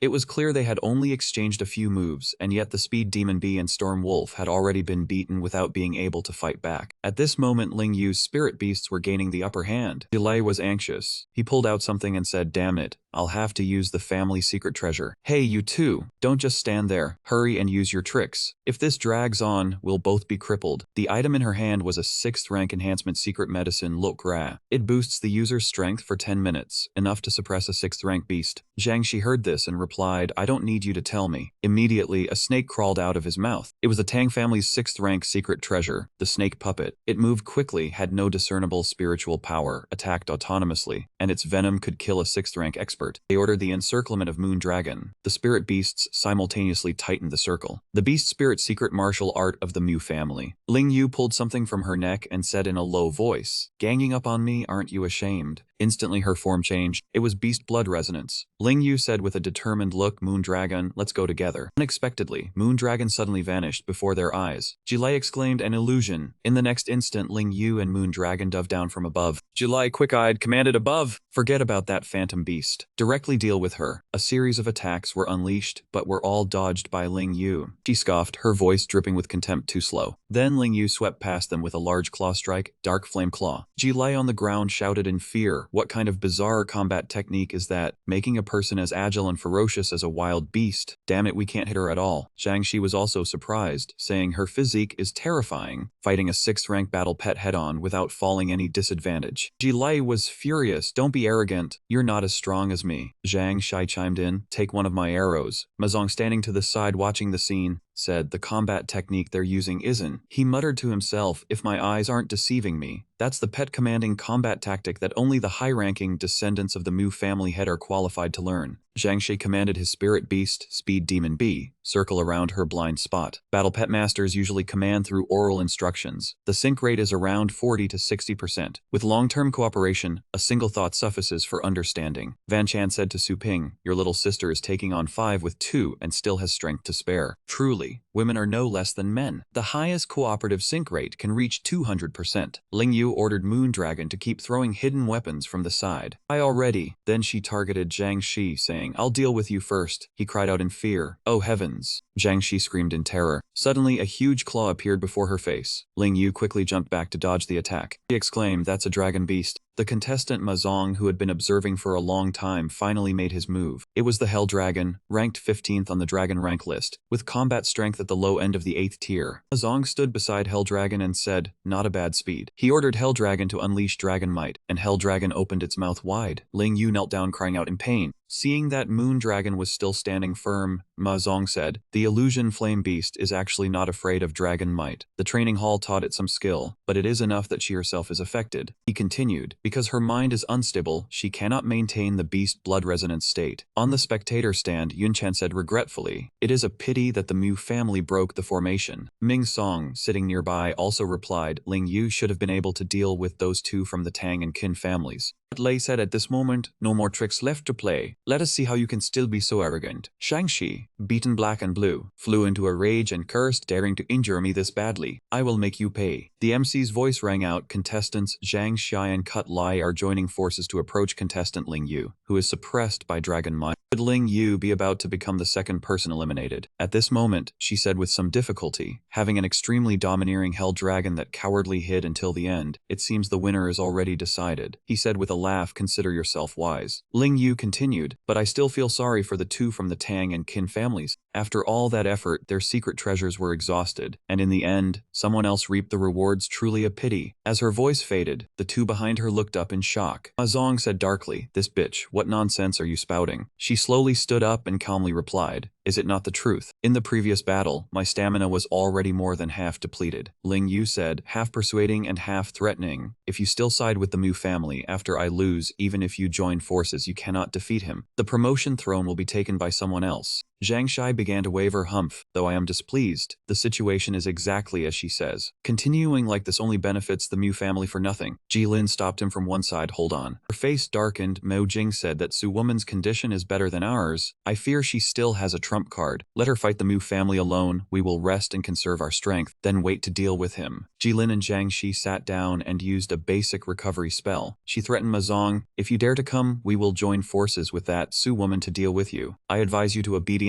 deal with her first. He said angrily, spare me your triumphant boasting. He thought to himself, if it were not for Helldragon's skill being easy to damage the arena, my lava breath and meteor fire rain would have already killed the three of you. Strike quickly to win fast. Ma Zong and Helldragon charged towards Ling Yu. She thought to herself, though the sowing of discord was not entirely successful, at least she was no longer being surrounded. She ordered Moon Dragon, dream silencing shot. Moon Dragon immediately released its power towards Helldragon. Helldragon immediately used shattering dragon claw to swat it away. Moon Dragon cried out in pain. Ling Yu called its name worriedly. Unexpectedly, Ma Zong flew in from somewhere and punched towards her. He said, take care of yourself first. He stomped hard with a punch. Get down. Ling Yu cried out in pain. From behind, Moon Dragon rushed over to catch her, preventing her from falling onto the battleship. Ling Yu thought secretly, Dragon Might slows down my movements. Fortunately, Moon Dragon was trained to be unaffected. Ma Zong and Hell Dragon stepped forward, his face burning with anger. Do not waste time. Give up early. My Hell Dragon is invincible. She calculated inwardly. Why did the dream silencing shot earlier have no effect? If I can find the reason, there might still be a chance to turn things around. Cut Lei and Zhang Shi sat down to absorb the healing power into their bodies to recover. Ma Zong stood towering, clenching his fist and raising it to his chest. He said, do not waste time. If you surrender, I will give you a merciful end. Moon Dragon flew beside Ling Yu with a ferocious expression. She thought worriedly, Moon Dragon only has a high-grade strategy of rank 7, but it once controlled a low-grade ferocious beast of rank 8. Why does it not react to Hell Dragon? Could Ma Zong have used some tactic or secret treasure? While facing Ma Zong, she suddenly dashed to the left and said loudly, "Let us test it out."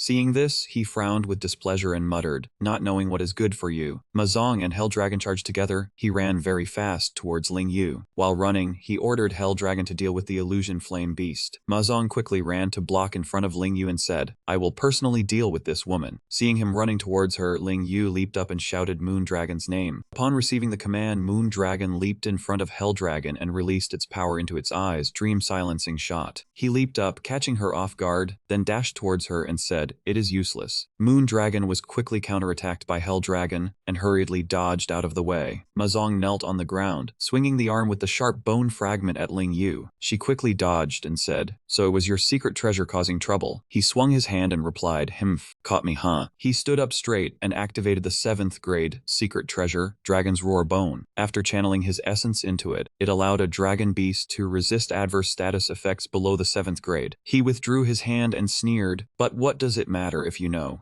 Ma Zong glanced at her, then moved like lightning. He circled around her and used the sharp bone fragment to slice a gash in her side. Ling Yu was caught off guard and couldn't defend herself. She glanced back, struggling to cover the wound with her hand, and thought to herself, "Too fast." Seeing this, he grew more aggressive, raising his fist to create phantom clones. He gritted his teeth and said, "You fool, suppressed by dragon's might, yet you dare to leave the protection range of the illusion flame beast." Ma Zong continuously attacked and mocked her like a lamb about to be slaughtered. Ling Yu curled up, holding her head and screaming in pain. Unable to resist, she fell to the ground. The MC watched the match and exclaimed in praise, "Amazing." Under Ma Zong's pursuit, Ling Yu has no strength to fight back. Truly a contestant trained by the champion. Ma Zong saw her fall, let out a breath, wiped his sweat, and laughed disdainfully. He thought, the butterfly shadow step consumes a lot, but with the blood loss, that woman must be down by now. Suddenly, Ling used her power to heal the wound. She flipped back up, bouncing to her feet, causing him to shout, "What?" Ji Lei and Zhang Shi also exclaimed in unison, "Heavens, fighting while resisting, and she can even recover." She knelt on one knee, using the other leg to brace for balance. Her left hand pressed firmly into the ground, generating the power of a high-grade healing technique. Ma Zong immediately created multiple phantom clones. He curled his lip into a smile, furrowed his brow, and said, "So you know high-grade healing too? What a nuisance. This time, I have no choice but to rip out your heart." The clones quickly formed a circle surrounding her. The butterfly shadow step made the images move at high speed. Ling Yu slightly lowered her head and tightly closed her eyes. She quietly closed her eyes and calculated. Suddenly, Ma Zong leaped up from behind and raised his claws towards her. As if sensing him, she quickly spun around, her hands clenched for balance, and launched a kick. But that was just a clone. The real Ma Zong appeared behind her and sneered, "Idiot, I'm over here." Ling Yu's eyes widened as he swung his hand, piercing through her chest, and shouted, "Die." The MC exclaimed in panic, "Contestant Ling Yu has been struck in a vital spot." Ling Yu, not only did she not cry out in pain, but she also restrained a smile. "Got you." Ma Zong's face darkened, and he frowned, asking, "What?" In truth, she had dodged earlier. She jumped up, wrapping her arms around his, while her other hand generated power. The MC quickly reported, "Star-devouring lock." Ling Yu created an opening to lure Ma Zong close, using the star-devouring lock to seal his essence power. Next comes the finishing move. Ling Yu threw him to the ground and said, "Without essence power, you're just an ordinary adult. Even if I'm suppressed by dragon's might, it's easy to deal with you." Ma Zong shouted in fear, "Damn it, Hell Dragon, save me." Hell Dragon, seeing its master in danger, flew over and prepared to blast its power at Ling Yu. She shouted a command to Moon Dragon, "Their secret treasures are ineffective now. Hold it back." Moon Dragon flew swiftly to close in on Hell Dragon, firing its power at it. She used her strength to throw Ma Zong forward, taking down one enemy. He was thrown into the air by her and yelled, "Ah!" Ma Zong, with a panicked face, was falling when a flying beetle suddenly caught him. Seeing this, Ling Yu couldn't help but cry out in surprise, "What?" The flying beetle carried him to Ji Lei and Zhang Shi. The MC said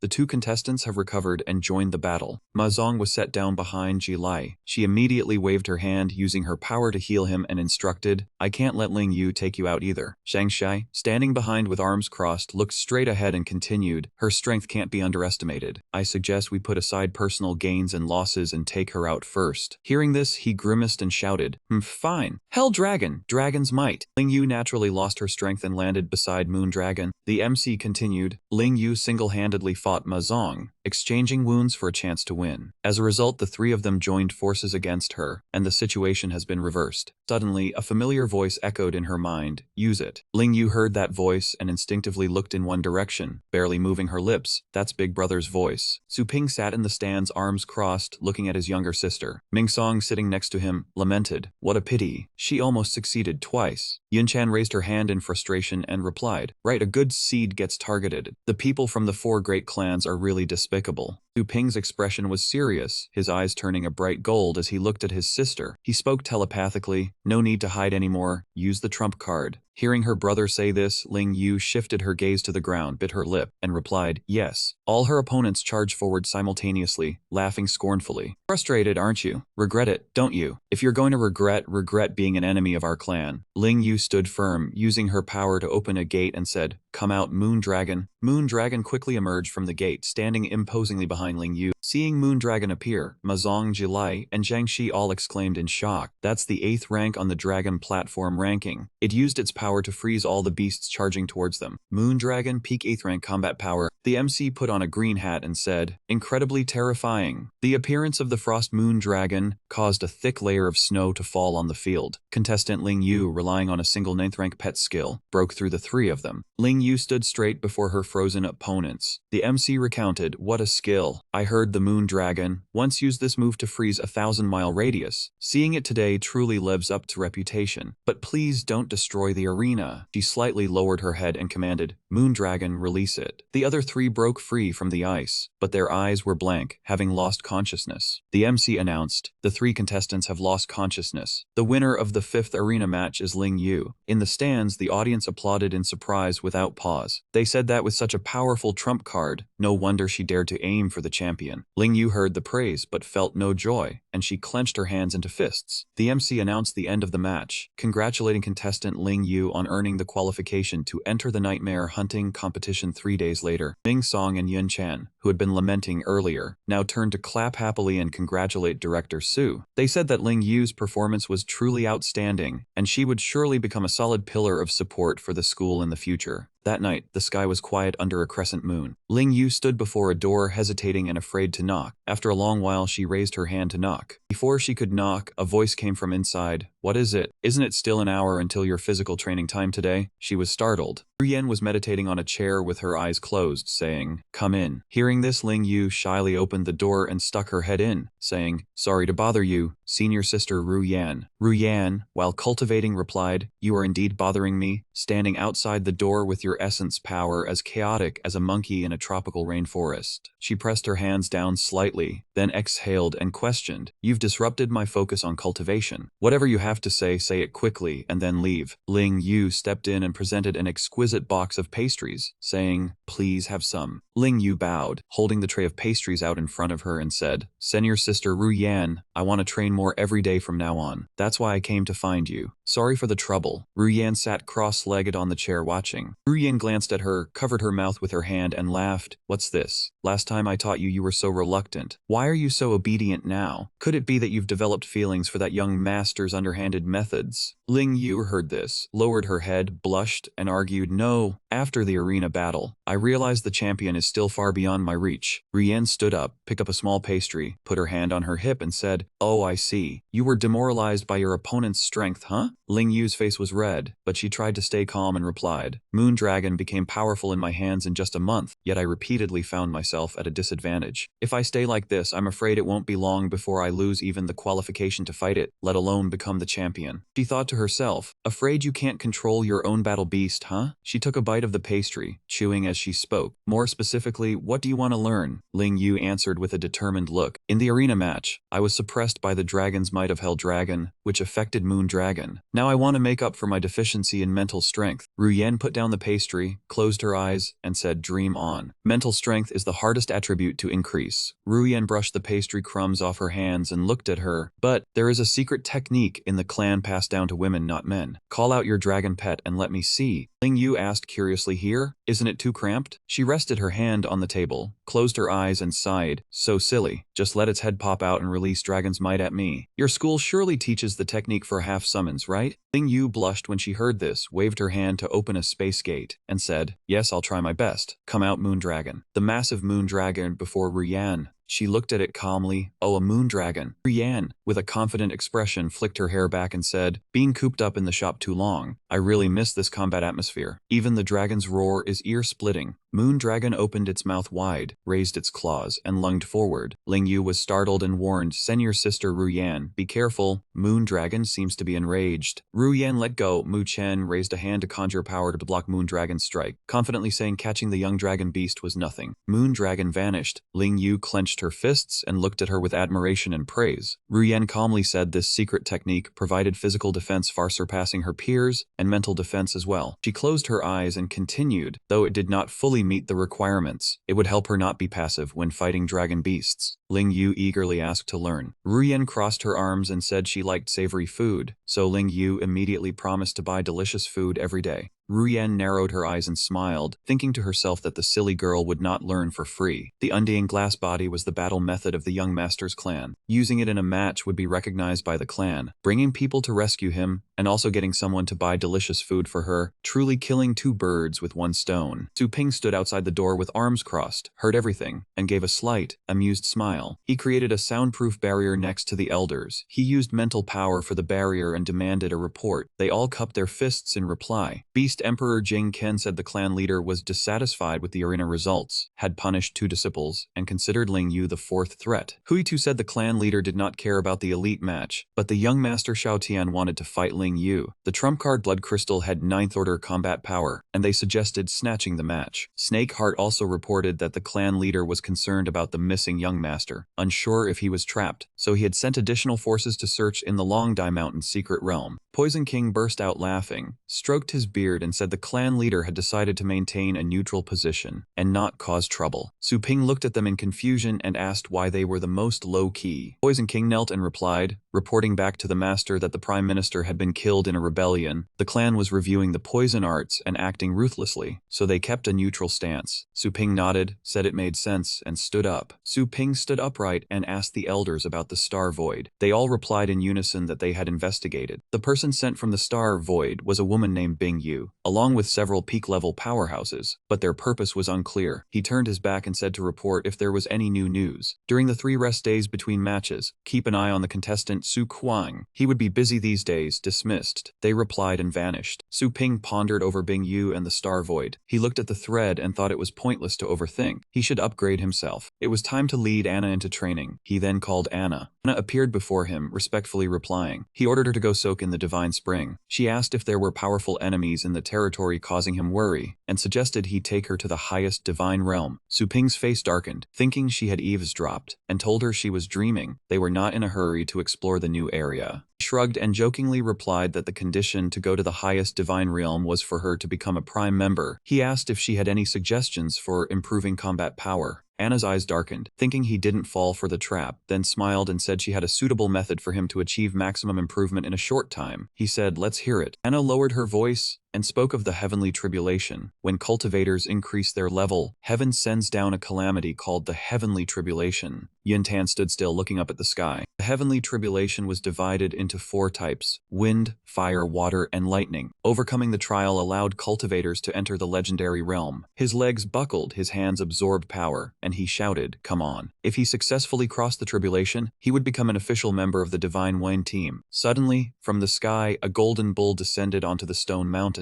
Su Ping witnessed this, his face full of shock, trembling as he pointed. She stood beside him, nodded, and said that was indeed the heavenly tribulation. They arrived too late to share in the benefits. His face showed slight fear, and he smiled, saying they had just arrived and adapted well. He had already lost time finding someone to place an online order. Otherwise, his mother would have to mind the store alone and get tired. Than Yu was determined, raised a hand and said an old ginger is hotter, reassuring him to go ahead. Anna asked if the 2 ants weren't coming. Su Ping's mouth dropped open, realizing she meant Ling Yu and Ruyan. The Ant Ruyan said they were learning the Undying Glass Body. The Antling Yu agreed. He connected the dots and replied that he still didn't understand freeloading off the heavenly tribulation. They were still early in their training, and he left them to cultivate in the palace. No need to worry. Everyone watched Yuntan and said the range of the lightning clouds was a 10-mile radius. Su Ping stood far away listening, turned his head to look at the crowd. They discussed that last year's 6th team had a howling death lightning cloud of over a dozen miles, and they all became elite warriors. Su Ping glanced over, thinking talent referred to what the system called innate quality. The level of talent was related to the range of the lightning cloud. His pets were only mid-grade. He didn't know how many miles of lightning cloud they would attract. The screeching from the sky grew more frequent. Yuntan endured wave after wave of screeching strikes, the golden bull gradually liquefying. He screamed in pain that the heavenly tribulation was still there. Veins on his face bulged, his eyes were covered by a golden hue, his fists clenched tightly, and he roared, begging the mother tree to witness his glory. Suddenly, a huge screeching bolt struck directly, dissolving the golden bull. Yuntan was exhausted, his horns broken, and he cried out in pain. Blue light enveloped Yuntan. He knelt in agony with his arms outstretched. From within his body, a bull-shaped mask flew out. The mask was devoured by the blue light, gradually breaking apart into pieces. Yuntan lost his mask. His eyes rolled back, his mouth hung open, and he collapsed. The screeching in the sky slowly diminished and then vanished. The sky became clear and blue, sunlight breaking through. Everyone witnessed this, their mouths agape in shock. He had lost. They couldn't believe it, gritting their teeth and saying the 10-mile level lightning cloud was still too forced. Yuntan lay on the mountain, covering his eyes, gritting his teeth and crying. The crowd murmured that he had become a cripple. The crowd continued, saying it would be hard for him to turn things around. Yuntan pulled a dagger from his pocket. He knelt, wanting to destroy himself, his body slowly beginning to dissolve. Su Ping witnessed this, his face serious, thinking it was truly brutal without a system. He asked Anna about the failure rate of the heavenly tribulation. Anna replied that it wasn't about the rate, he just heard about talent. She looked up and said talent influenced the intensity of the heavenly tribulation, representing the upper limit of one's strength. The person earlier was at the 9th rank of level, but his combat power was only at the Ocean Sea realm. It was normal that he couldn't withstand it. Anna leaned in and asked what his expression earlier meant.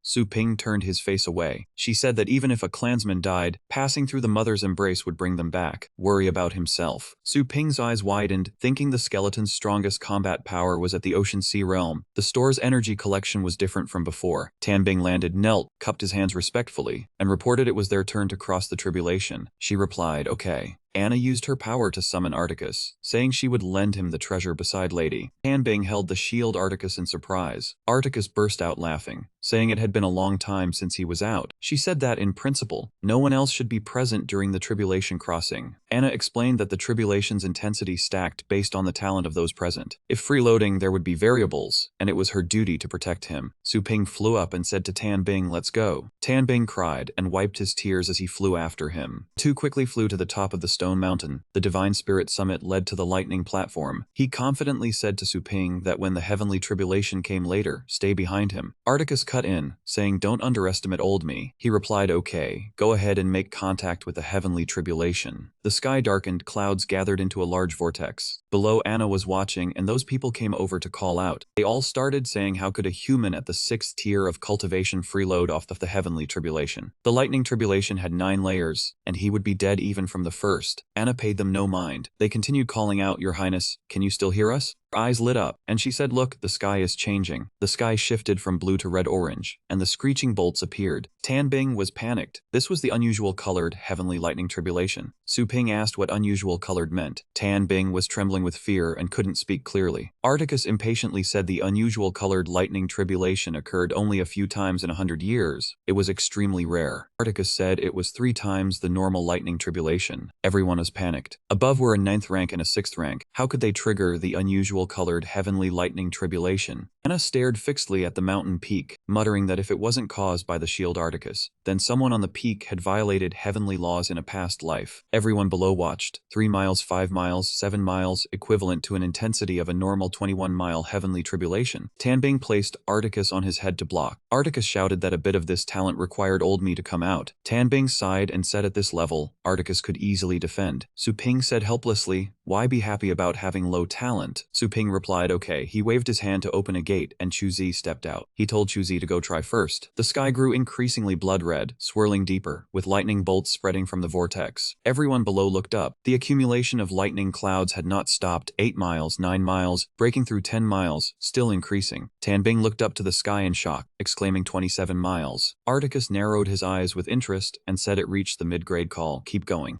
Su Ping opened the next gate, asking if Dragonhound's talent was 20 miles. He waved his hand back. Silver Frost stepped out. Let us go. The people below were still watching the event, counting as it had already increased to 30 miles, 40 miles, and then 50 miles. From within the gate, a black dragon stepped out. Moon Dragon was as long as 23 miles. Su Ping crossed his arms to think. Clearly his strategy was inferior to Dragonhound's, but its talent was superior. Truly a top 10 dragon beast on the rankings. He continued speaking. Very interesting. Zhu Long. The sky was still blazing red. Fate was increasing by the moment. Tan Bin was surprised and envious when he saw his pet collection. Heavens, warrior, how do you still have something like this? The elder saw this and also laughed heartily. Wahaha, Tan Bin, I am starting to feel something is off too. The people below were still intently looking up to count. 70 miles. It was still continuing. 90 miles, 100 miles. What was actually happening up there? What monstrous talent was this? The sky was getting redder, and lightning was also starting to increase, leading to a 100-mile thunder cloud. Those people sensed the danger and ran to Anna, advising her to leave this place. Your Highness, let us quickly go down to the foot of the mountain. Otherwise, standing under this 100-mile thunder cloud, we are afraid we will be caught up in it. But she stood there, her eyes unwavering, and replied, You all go ahead. I have encountered many lightning tribulations of this kind myself before. Anna looked at the sky, her heart growing more worried, her eyes blinking slightly. She originally only wanted to use the opportunity to probe Su Ping's secrets. Who would have thought he would create such a battle? Anna suddenly raised her hand high to the sky. Using her power to create a vortex, a golden object slowly appeared. To protect the master through the tribulation, there was no choice but to sacrifice a true divine artifact. She launched that object with a surge of power to the mountain peak, where Su Ping was standing, and shouted, You on the mountain peak, receive the treasure. Tan Bing quickly reached out to catch it and said loudly, This is Her Highness's secret treasure. Su Ping slowly walked over, his hand still holding the gate open. Anna indeed left a way out. If that is the case, I do not need to worry anymore. He chuckled softly. Let us go up, skeleton. The people below were running around in panic while looking back. What is happening? Are we the ones undergoing the tribulation, or is the person on the mountain peak? In any case, run quickly. The sky grew redder, and thunder also began to descend. The range of the lightning tribulation was a 200-mile radius. Even this entire 100-mile radius Divine Court Peak could no longer be stayed on. Tan Bin was now very frightened, his eyes wide as if they would pop out, his mouth wide open. Forget the 200 miles, is this an aberrant color tribulation? In my life, I have never seen a heavenly tribulation like this. Senior Articus, the elder saw this and also broke into a sweat, replying with a laugh. Haha, to tell the truth, I have never seen one either. I cannot wait for glory anymore. Tanbane heard him say that, his mouth opening even wider. Huh? Waves of massive thunderbolts in the shape of arrows were racing towards Tanbin and Articus. He held Articus out as a shield, his eyes closed, his other hand holding the treasure Anna had just given. Warrior, quickly hide behind me. Mother Tree, please witness my honor. 4 beasts Su Ping had just released flew over, creating a solid shield to block this wave of thunder. But the thunder was too powerful, breaking through the beasts' shields, striking them. Each one was destroyed. Skeleton triggered the undead demon fruit, avoiding one fatal injury. Skeleton suffered a fatal injury again. All divine souls were destroyed. All of Zhulong's divine souls were destroyed. All of Moondragon's divine souls were destroyed. All of Dragonhound's divine souls were destroyed. Seeing this, Tanbin was worried. While holding Articus as a shield, he turned back to speak to Su Ping. Warrior, all your pets have died. Su Ping's face was calm, a faint smile curving on his lips. It is only the destruction of their divine souls. He continued to command the beasts. All of you resurrect in place. The 4 beasts quickly resurrected. Slowly regaining his strength, he stood with his hands in his pockets and said, When it comes to taking blows, we are professionals. You just focus on keeping yourself alive, leave the rest to me. Tanben's mouth hung open in astonishment. Amazing, reversing life and death in the blink of an eye. He turned his head to speak to Su Ping, but do not underestimate it. The lightning tribulation has a total of 9 levels. The heavenly thunder just now was only the first level. The destructive power of each level is stronger than the last. This time it was no longer ordinary lightning bolts. They had transformed into red snakes charging down rapidly. The second level of the aberrant color heavenly lightning tribulation. Su Ping and the best's eyes turned red, and they flew up shouting loudly, killing intent. Skeleton flew over, swinging its scythe to cleave a charging snake. The snake that Skeleton cleaved was cut in two and exploded. It absorbed the power. Black smoke flew from its body, triggering the undead demon fruit, avoiding one fatal injury. Black Dragon was breathing great flames onto each snake. Su Ping was surrounded by flames in midair, turned his head to remind, these demonic things will explode when killed. Maintain a distance in battle. Tan Bin saw something, his eyes wide, and he shouted worriedly, warrior, be careful. The next level of the tribulation is coming, and the speed behind will get faster and faster. At the third level, wolves began to appear and charge. The third level of the aberrant color, heavenly lightning tribulation. Su Ping raised his fist and shouted loudly. Just in time, demon suppressing divine fist. Wave after wave of wolves were all blown apart by Su Ping's punch. On the fourth level, this time it was a dragon, Silver Frost was destroyed. The fourth level of the aberrant color, heavenly lightning tribulation. All of Moondragon's divine souls were destroyed. Tan Bin kept shouting encouragement loudly. Warrior, keep it up. We have reached the fourth level. Su Ping used all his strength to swing his fist and shouted, resurrect in place. Let us go up together. This time, not only Silver Frost was destroyed, but Black Dragon and Skeleton as well. All of Julong's, Dragon Hound's, and Skeleton's divine souls were destroyed.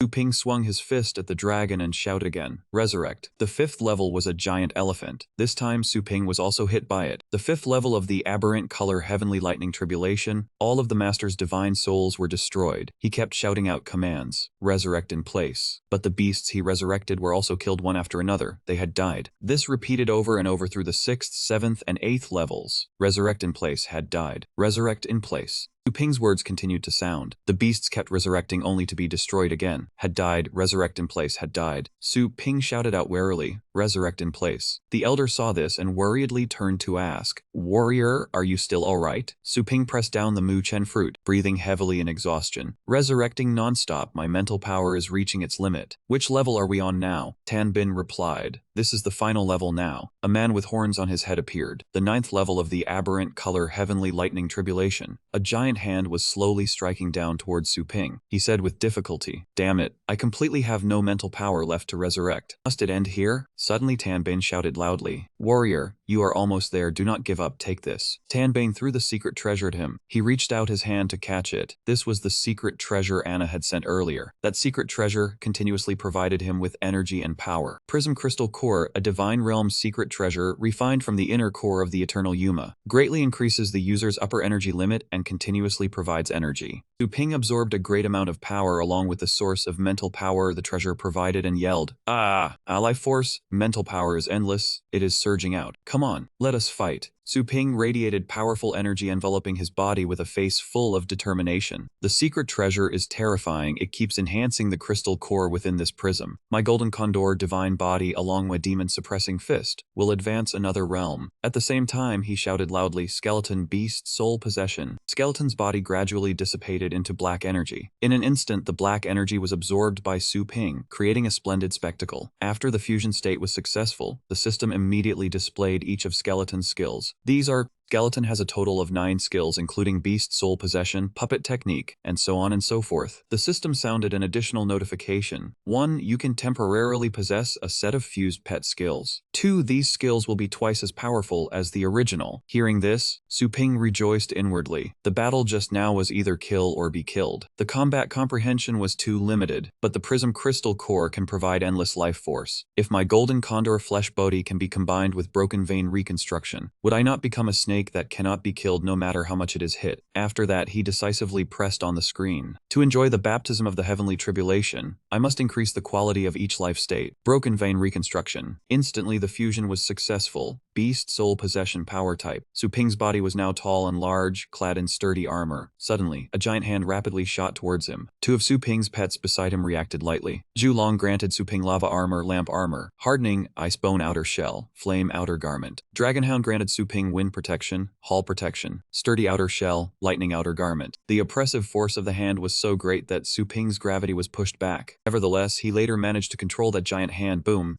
Su Ping watched it disappear and remarked, in summary, I managed to barely resist it. This attack struck straight at the pain of the soul. Tanbing poked his head out to observe and was shaken, so terrifying to actively clash with the heavenly tribulation. Articus in front witnessed this scene and spoke, watching this makes even my hands itch. Suddenly, the elder flew into the air heading towards Su Ping, and at the same time said loudly, Tanbin, you stay here, I am going too. The action was so sudden that he was dumbfounded, not understanding what was happening. Hey, Articus pressed abruptly against Su Ping's chest. At the same time, the elder used a skill causing Articus to equip Su Ping with Articus protection, greatly increasing his defense. Then Articus spoke firmly, with me protecting you, just fight with peace of mind. Seeing this, he smiled and thought to himself, with Articus deployed, I truly do not feel the pain anymore. After that, he replied, alright, watch me counterattack now. Heavenly tribulation, wait to be completely devoured by me. Su Ping immediately unleashed the third form of the demon-suppressing divine fist, Suppress Demon. At some moment, the opponent used its force to crush the Suppressed Demon hand, catching him by surprise. Even Suppressed Demon could not withstand it. Su Ping was not panicked, but calmly thought of a tactic. With the Prism Crystal core here, if one punch is not enough, then 100 punches. Then he shouted, again Suppressed Demon. Immediately recovering, he used his hand to attack continuously. Seeing the attack speed was insufficient, Su Ping commanded, more. Upon hearing this, it frantically punched every part of the opponent. Each punch forcefully bore into the enemy's body, causing it to dissolve into pieces. This power was still insufficient, so Su Ping gave the order. Continue. The Tremor Beast suddenly threw a punch at the opponent's face. This seemed to provoke its rage. Seeing its angry expression made him secretly pleased. Still not effective. Try again. Indeed, at this moment, it flew into a violent rage and attacked maniacally. Witnessing this, everyone could not help but marvel. This human warrior was truly valiant, excelling in both talent and strategy. No wonder His Highness valued him. Anna watched the match with a peculiar expression, judging that the fist technique was related to the Golden Watch clan from the ancient chaotic era. Su Ping ordered forcefully. Then he emphasized, break it for me. The Tremor Beast then used all its strength to attack. Tremor Beast's opponent vanished in a flash of blinding light. The match still lingered with a red glow of ruin. The continuous streams of air coming over made Su Ping pause slightly. Tan Ping spoke excitedly, warrior, you did well, we have overcome the heavenly tribulation. At the same time, he and the skeleton separated. As his feet touched the ground, Su Ping replied. Anna had asked, so what did you think of your first encounter with the heavenly tribulation? He looked at the stone in his hand and replied, amazing. The battle caused his body to be continuously destroyed, rebuilt, and drained. Now his body felt lighter, tougher, and his energy had increased from lower tier level 6 to peak. Tan Ping behind heard this and quickly admired, thank you for the secret treasure support from His Highness. Articus laughed smugly, the two of us are truly strong. Anna spoke calmly, yes, let's go back. He remembered something and asked curiously, hey, what is that thing above the head of the god-man? The system explained that it was an enlightenment stone. Each time you could comprehend one skill. Su Ping was puzzled, then why have I never seen this before?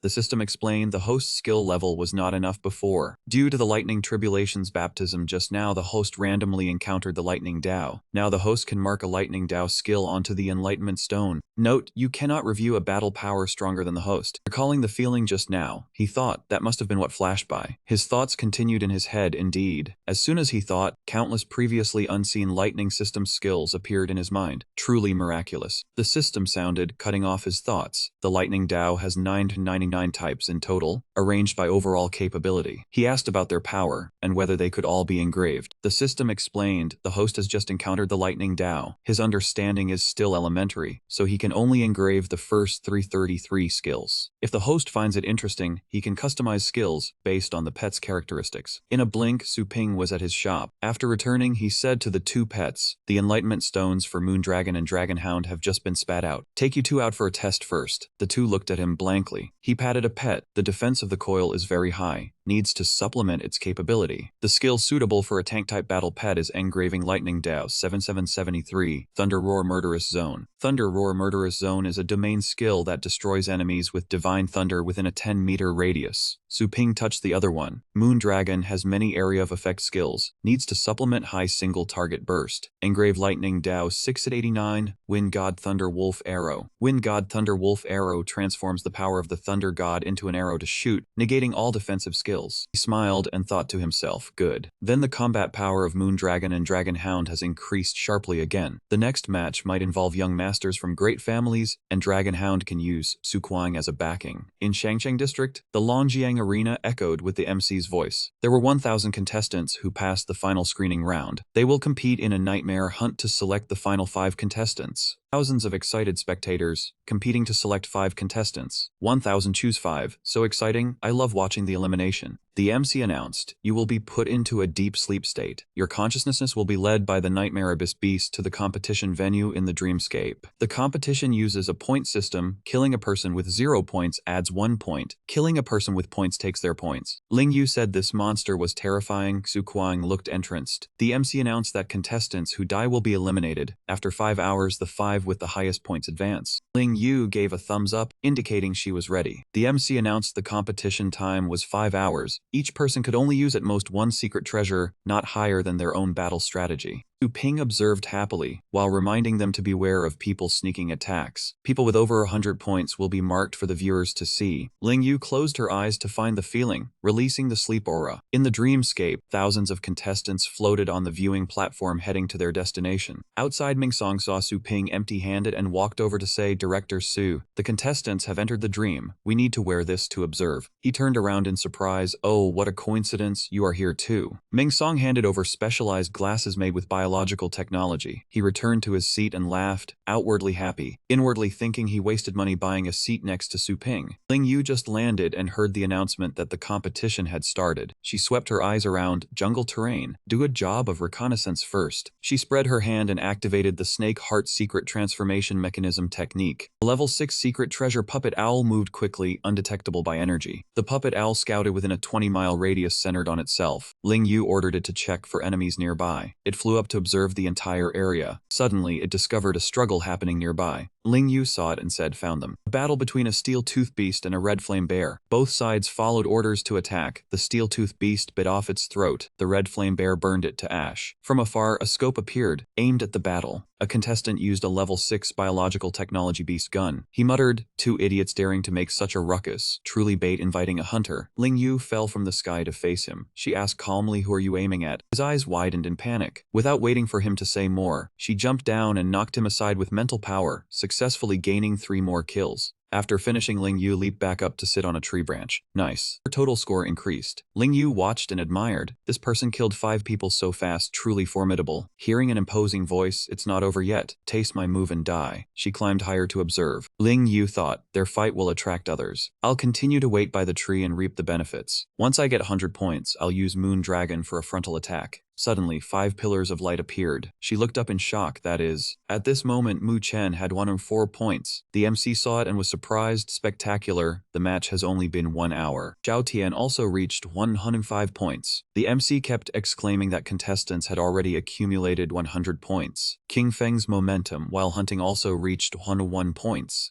Yi Longshan reached 102 points. It was estimated that over half of the contestants in the competition had been eliminated. Zhao Wen just reached 100 points. The MC was surprised, truly worthy of being from a prestigious family. Observing from above, seeing 5 pillars of light at the same time. The MC realized their positions formed a pentagram. Could it be the old rules? Su Ping wondered what the old rules were. Mingsong next to him laughed. Several young masters of the great families have already discussed it beforehand. He explained they meet in the center of the map and fight their way out. No one eliminates each other before the finals, and they pick off the trash outside the famous families. He understood but didn't know how to react. After a moment he also spoke, so they are monopolizing the top 5 positions, leaving no room for others. King Song snorted a laugh. Haha, Director Su, you are humorous. Apart from you, who in the city dares to compete with the great families? He added, why don't I see the young miss of the Tang family this year? Behind King Feng, 2 useless lackeys praised his sword skills incessantly. He couldn't bear it and coldly replied, spare me the flattery. King Feng turned his face and said, I guarantee you will be in the top 10. I bought 10 slots for you in the Beast Realm shop. Remember, without our family, you are nothing. The 2 fools solemnly spoke. Yes, from now on, we will definitely repay the clan's kindness. Another pillar of light appeared, drawing everyone's attention. Ling Yu, who was on a mission, also saw it, another beam of golden light. The MC quickly announced that the sixth contestant had reached 100 points. At this rate, could it be the young master of the Tang family? Su Kuang leisurely rode his pet, laughing heartily. He dismissed the guys below as just trash. His total points kept increasing. Su Kuang cheerfully ordered Dragonhound to annihilate everyone. Ling Yu immediately blurted out, "It's Su Kuang, why does he seem like a villain?" Hearing the noise nearby, Xiao Tian and King Feng had an idea. Oh, this position is quite close to theirs. Since he is someone who has never been seen before, let him know the principle that a tall tree catches the wind. Switching scenes, Ling Yu had just taken down 2 opponents, her total score skyrocketing. She glanced over and saw Xiao Tian and King Feng heading towards Su Kuang. A sense of urgency rose in her heart. She had to get over there quickly to support him. Whoosh! A flash of light as fast as lightning slashed horizontally through a tree in the forest. All the trees tilted, revealing 3 figures behind them. King Feng held his sword as he advanced with Lulan and Tulan, opening his mouth to say, "Seeing me looking for you, yet you dare to stand and wait." Then seeing Su Kuang riding his tamed beast, he smiled lightly. "You have guts." Witnessing his technique, Su Kuang thought to himself, one move felled so many large trees, truly a sharp swordsmanship. But he immediately replied, "I want to enter the top 5, sooner or later I have to fight you anyway, why should I run?" Hearing this, Lulan and Tulan burst into contemptuous laughter. "You want to steal young Master Liu's 5th place? Don't be so clueless about your own strength. I advise you to surrender quickly, or young Master Liu's sword will show you what a difference in power means."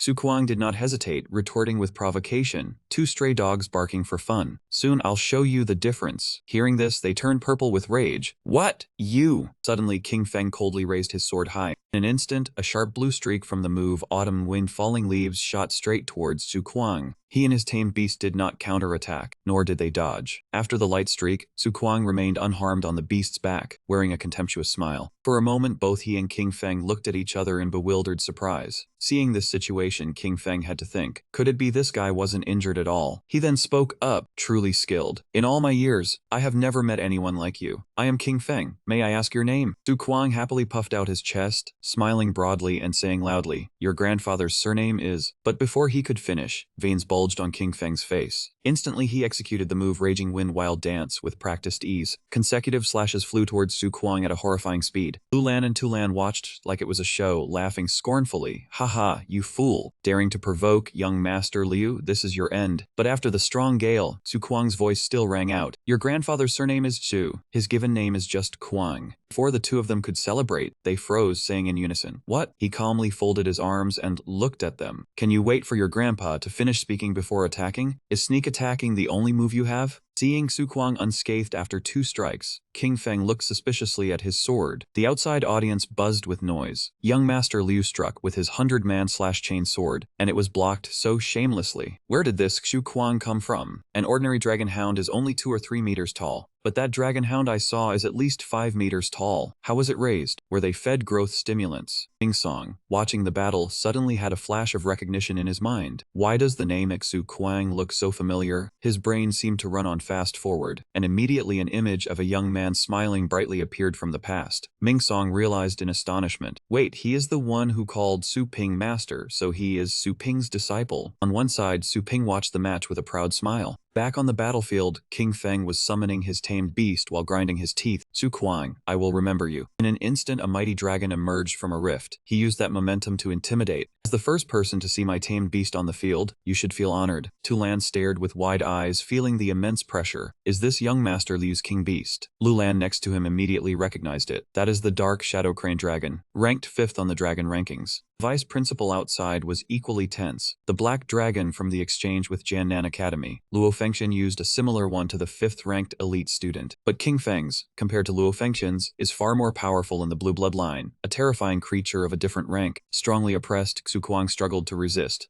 It's the pressure of the bloodline. King Feng performed a few basic sword moves, stopped, and stared at him with sharp eyes. How does it feel to have your bloodline suppressed? Let's see if you can withstand this one sword of mine. Suddenly, a foot unexpectedly appeared in midair, not landing but delivering a direct kick to his face. After that, she and her tamed beast used the momentum to flip back. King Feng recognized, "You are Ling Yu?" Ling Yu landed softly and said, "That's right, I'm here to be your opponent." The sudden turn of events left Tu Lan and Lu Lan dumbfounded. She's the one who claimed she wanted to take the city's #1 spot. Why isn't she affected by the dragon's might? Suddenly a voice rang out. "The move you used just now was Body of Flowing Glass Immovable, wasn't it?" King Feng and Ling Yu both turned their heads. Body of Flowing Glass Immovable. How do you know? Xiao Tian stepped forward calmly. "Since I have fought young Master Tang Ra before, of course I recognize it." His words sent King Feng into deep thought. "I heard Body of Flowing Glass Immovable is young Master Tang's unique technique. How does this Ling Yu know it? That's not right. I haven't seen young Master Tang in this competition. Unless he discovered something interesting and smirked slightly. No wonder my father was cautious with the little mischief pet store. No wonder it dares to call itself #1. Ha, madness. Young Master Tang Ra is in their hands." Seeing his expression, Xiao Tian coldly asked, "What are you laughing at?" King Feng walked forward. "Nothing. I heard Brother Shao wants to settle things with Ling Yu. Why don't I help you achieve that?" After saying this, he thought to himself, if Tang Ra becomes enemies with Little Mischief, he will be greatly injured. Then Liu Ra can take the opportunity to trample them underfoot. Su Kuang's voice boomed from somewhere. "King Feng, just in time. Your grandpa Xu wants a few rounds, too." Ling Yu turned around. "Su Kuang, leave Xiao Tian to me. You be careful." At the same time, Xiao Tian began using his ability. "Very well, let me personally test it. Just what is the strength of one who claims they will be champion?" From the rift, he shouted loudly, summoning 2 giant tame beasts. "Appear, Earth Giant Dragon! Thunder Fire Sweat Dragon Beast!" Xiao Tian appeared right beside them. The audience buzzed with discussion. The Earth Giant Dragon has a title of Walls of Bronze and Iron, and the Thunder Fire Sweat Dragon Beast is ranked 7th on the dragon rankings. 2 dragon beasts are too luxurious. Getting one is as hard as buying a plane. Xiao Tian almost has both a plane and a yacht. Xiao Tian's momentum did not diminish, staring intently at Ling Yu. "I know you have a dragon beast. No need to hide it. Summon it out." She paused and frowned. The illusion flame beast alone really cannot handle a dragon beast. Ling Yu did not bother hiding, resolutely summoning, "Come out, Moon Dragon." 4 tamed beasts faced each other, roaring to exert pressure on their opponents. Seeing this scene, Tu Lan and Lu Lan stammered in fear. 4 dragon beasts? None of us 3 can afford to buy even one. In another formation, King Feng was not careless and released the 8th tier dragon skill, Dark Flame Breath. As the energy gathered, he asked, "Xu Kuang, do you dare to take this move?" Xu Kuang and his tamed beast advanced fearlessly. "I'll take it. Go, Dragon Hound." At that moment, the 2 streams of energy clashed like 2 evenly matched opponents. Seeing him still resisting, King Feng gritted his teeth and thought, "Dark Flame Breath is a terrifying dragon skill that can pierce bone and gut. Can this reckless guy really take it?" Xu Kuang spoke up to assess. "King Feng's attack level is not even enough to pluck a tail hair from my Dark Shadow Dragon Hound." These words seemed to provoke King Feng, who roared in anger, "Black Dragon, hold the Dark Shadow Dragon Hound tight." The Battle Pet Master is the breakthrough point. Flying from the air towards Xu Kuang, King Feng threatened, "With the dragon pressure suppressing you, I'd like to see how you escape." Seeing the danger, Xu Kuang didn't even dodge but shoved his face forward. "Escape? If Xu Kuang here even blinks once, I'll change my name to Xu Walk." A powerful energy radiated from his body, and he decisively attacked, shattering the sword into 2 pieces. Before King Feng could understand what happened, he was horrified and shaken. The 2 tame beasts were still confronting each other, as Dragonhound added Wind God Leg Guard, Solid Armor Shield, Storm Thunder Armor, and Dragon Blood War Armor to Xu Kuang. Xu Kuang then swiftly punched him directly in the face, snickering, "Does your grandpa feel tough?" Eating that bitter fruit left King Feng unable to react in time. That moment, that voice still echoed, like the saying about being close to a rich man and starving near a barn. He put all his strength into punching his opponent, leaving him dazed and confused. The moment he hit the ground miserably, King Feng seemed to have lost his soul. Xu Kuang taunted him, praising the move and asking if he had any others. King Feng painfully opened his mouth, saying the competition only allowed level 6 treasured swords. If he had used an ordinary sword, his opponent's head would have fallen long ago. Then he struggled to order the Black Dragon. His pet beast received the order and immediately acted. It approached its master and protected King Feng. In the blink of an eye, he had climbed onto the pet beast's back. Xu Kuang saw this and laughed loudly in mockery. Hearing that, King Feng and his pet beast flew into the sky, softly warning not to celebrate too early. He reinforced his pet beast and activated the skill Deathbringer Obliteration.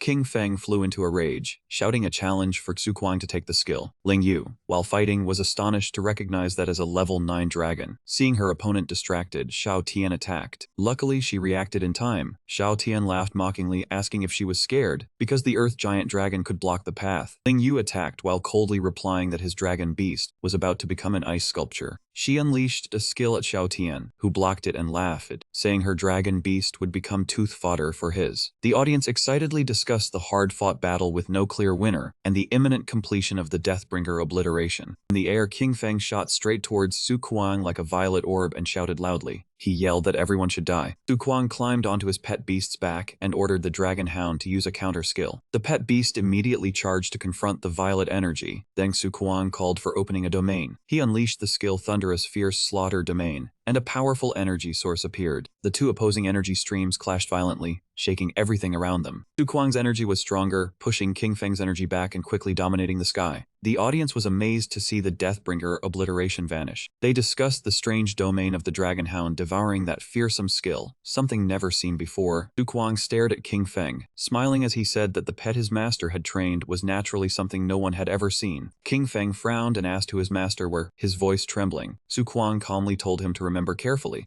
Su Kuang ordered his pet beast to charge and attack King Feng's pet, while revealing that his master was the owner of the little naughty pet shop. He swiftly soared over to snatch the head of King Feng's pet beast, then arrogantly read out the name Su Ping. Even as he vanished, King Feng could not hide his surprise at being Su Ping's disciple. He laughed with delight, thinking that the matter of the imperturbable body would surely have new developments. The announcement of King Feng's elimination sounded. Su Kuang looked at the two on the ground and coldly ordered them to follow him. The two were terrified, begging for mercy and promising to offer many good positions after the match. Su Kuang flew down on his beast, disdainfully mocking them as useless. The audience discussed the overwhelming strength of Little Naughty compared to the extraordinary. Ming Song asked Su Ping about slaughtering the arrogant young master of the Liu family, saying it was like slapping the four great families in the face. Su Ping smiled faintly, saying that was exactly what he wanted, to stir up a big commotion. Earlier, Su Ping reminded Su Kuang to temporarily borrow the Dark Dragon Hound for self-protection. Su Kuang excitedly asked if it was true. Su Ping naturally confirmed it, saying this was a standard pet beast rental service. Su Kuang agreed to pay, only worried the pet beast was too strong. Su Ping reassured him that a temporary contract only required a reciprocal rank relationship between both parties. He smiled and reminded Su Kuang not to call it senior in front of outsiders. During the match, just be bold and unleash his full strength. Su Ping said with a sharp gaze that this was a precious promotional opportunity to eliminate any doubts about the shop. People watching below were startled by the sight of a blue beast appearing like an ancient divine beast. A spiritual energy hand moved down, activating the Thunder Prison Sealing skill. Dragon River, strengthened by the four great families, was about to enter an era of change. The referee quickly recognized another unseen lightning-type skill. Xiao Tian grew anxious from the terrifying feeling of oppression. Before their eyes appeared a monster named the Tiny Guardian of the Natural Tactical type, low-level rank 9. Next was the Blood Crystal. The commentator spoke about the Blood Crystal, a demonic pet beast difficult to tame. Though strong, it could bite its owner back, like the Infernal Prison Beast. The monsters below receiving orders included the Thunder Fire Sweat Dragon Beast, the Natural Tiny Guardian, and the Earth Giant Dragon. Next was the Dragon Blood Battle Armor, the Tiny Guardian Tree Goddess, and the Venomous Evil Guardian. The commentator remarked that 3 level 9 defensive skills had appeared simultaneously. Ling Yu smiled, her golden eyes glinting, saying it was useless. Something flashed white and swept across. All the defensive monsters were sent flying in all directions. Xiao Tian was furious, not understanding why the defensive skills were nullified. He ordered the Blood Crystal to charge forward and block the blow. The power was too great, pushing the Blood Crystal far back. The Blood Crystal roared ferociously while resisting. The white light suddenly changed direction, and a huge explosion erupted from afar, shaking the sky. Ling Yu looked at the notification in astonishment, as 36 people had been eliminated. The man assessed enthusiastically, saying this pressure truly fascinated him. The commentator was shocked by the lightning skill that passed through 2 level 9 defenses like a ghost. It was only thanks to the Blood Crystal's physique that it avoided a direct hit. Xiao Tian asked Ling Yu if that was her full strength. He thought he had neutralized it. Suddenly, a thunderclap sounded and his pet beast appeared behind Ling Yu. She turned around in shock at the incredible speed. The commentator emphasized that the battle pets on both sides showed no mercy. Just as the beast's mouth was about to reach her, something like a blue crystal blocked it. Xiao Tian exclaimed in disbelief. Ling Yu spoke up, confirming it was a level 9 ice-type defense skill. The Ice Goddess's Guardian. She praised the Blood Crystal's speed, almost catching up to her Moon Dragon. Suddenly, the Moon Dragon charged and bit straight into the Blood Crystal. Xiao Tian shouted the Blood Crystal's name in panic. Ling Yu turned to ask Xiao Tian if that last attack was just a probe. Now, how did he plan to handle all the arrows in the sky aimed at him? All the arms of the humanoid figures simultaneously aimed in one direction and fired. The spot where they hit shook violently, astonishing the spectators with such continuous firing. The commentator was surprised by Ling Yu's score, the second person after Su Kuang to reach 200 points, wondering if anyone could still stop them. Another person smiled, saying, "You think King Feng and Xiao Tian lost? Jing Dai, it is fine, I will sten." The competition grew increasingly fierce, with announcements ringing out repeatedly about those being eliminated. Ling Yu flew through the air. Su Kuang, I will bomb from above, you reap the harvest below. Su Kuang charged up, no problem, let my Dragonhound chariot crush them. The two of them surged toward the contestants Mu Chen and Yi Longshan. How would the young masters of the Mu and Yi families deal with this? Yi Longshan thought, later we will kill our way over from the beginning of the island. It is a pity the competition has too many restrictions. We cannot use high-level secret treasures. Mu Chen was also troubled.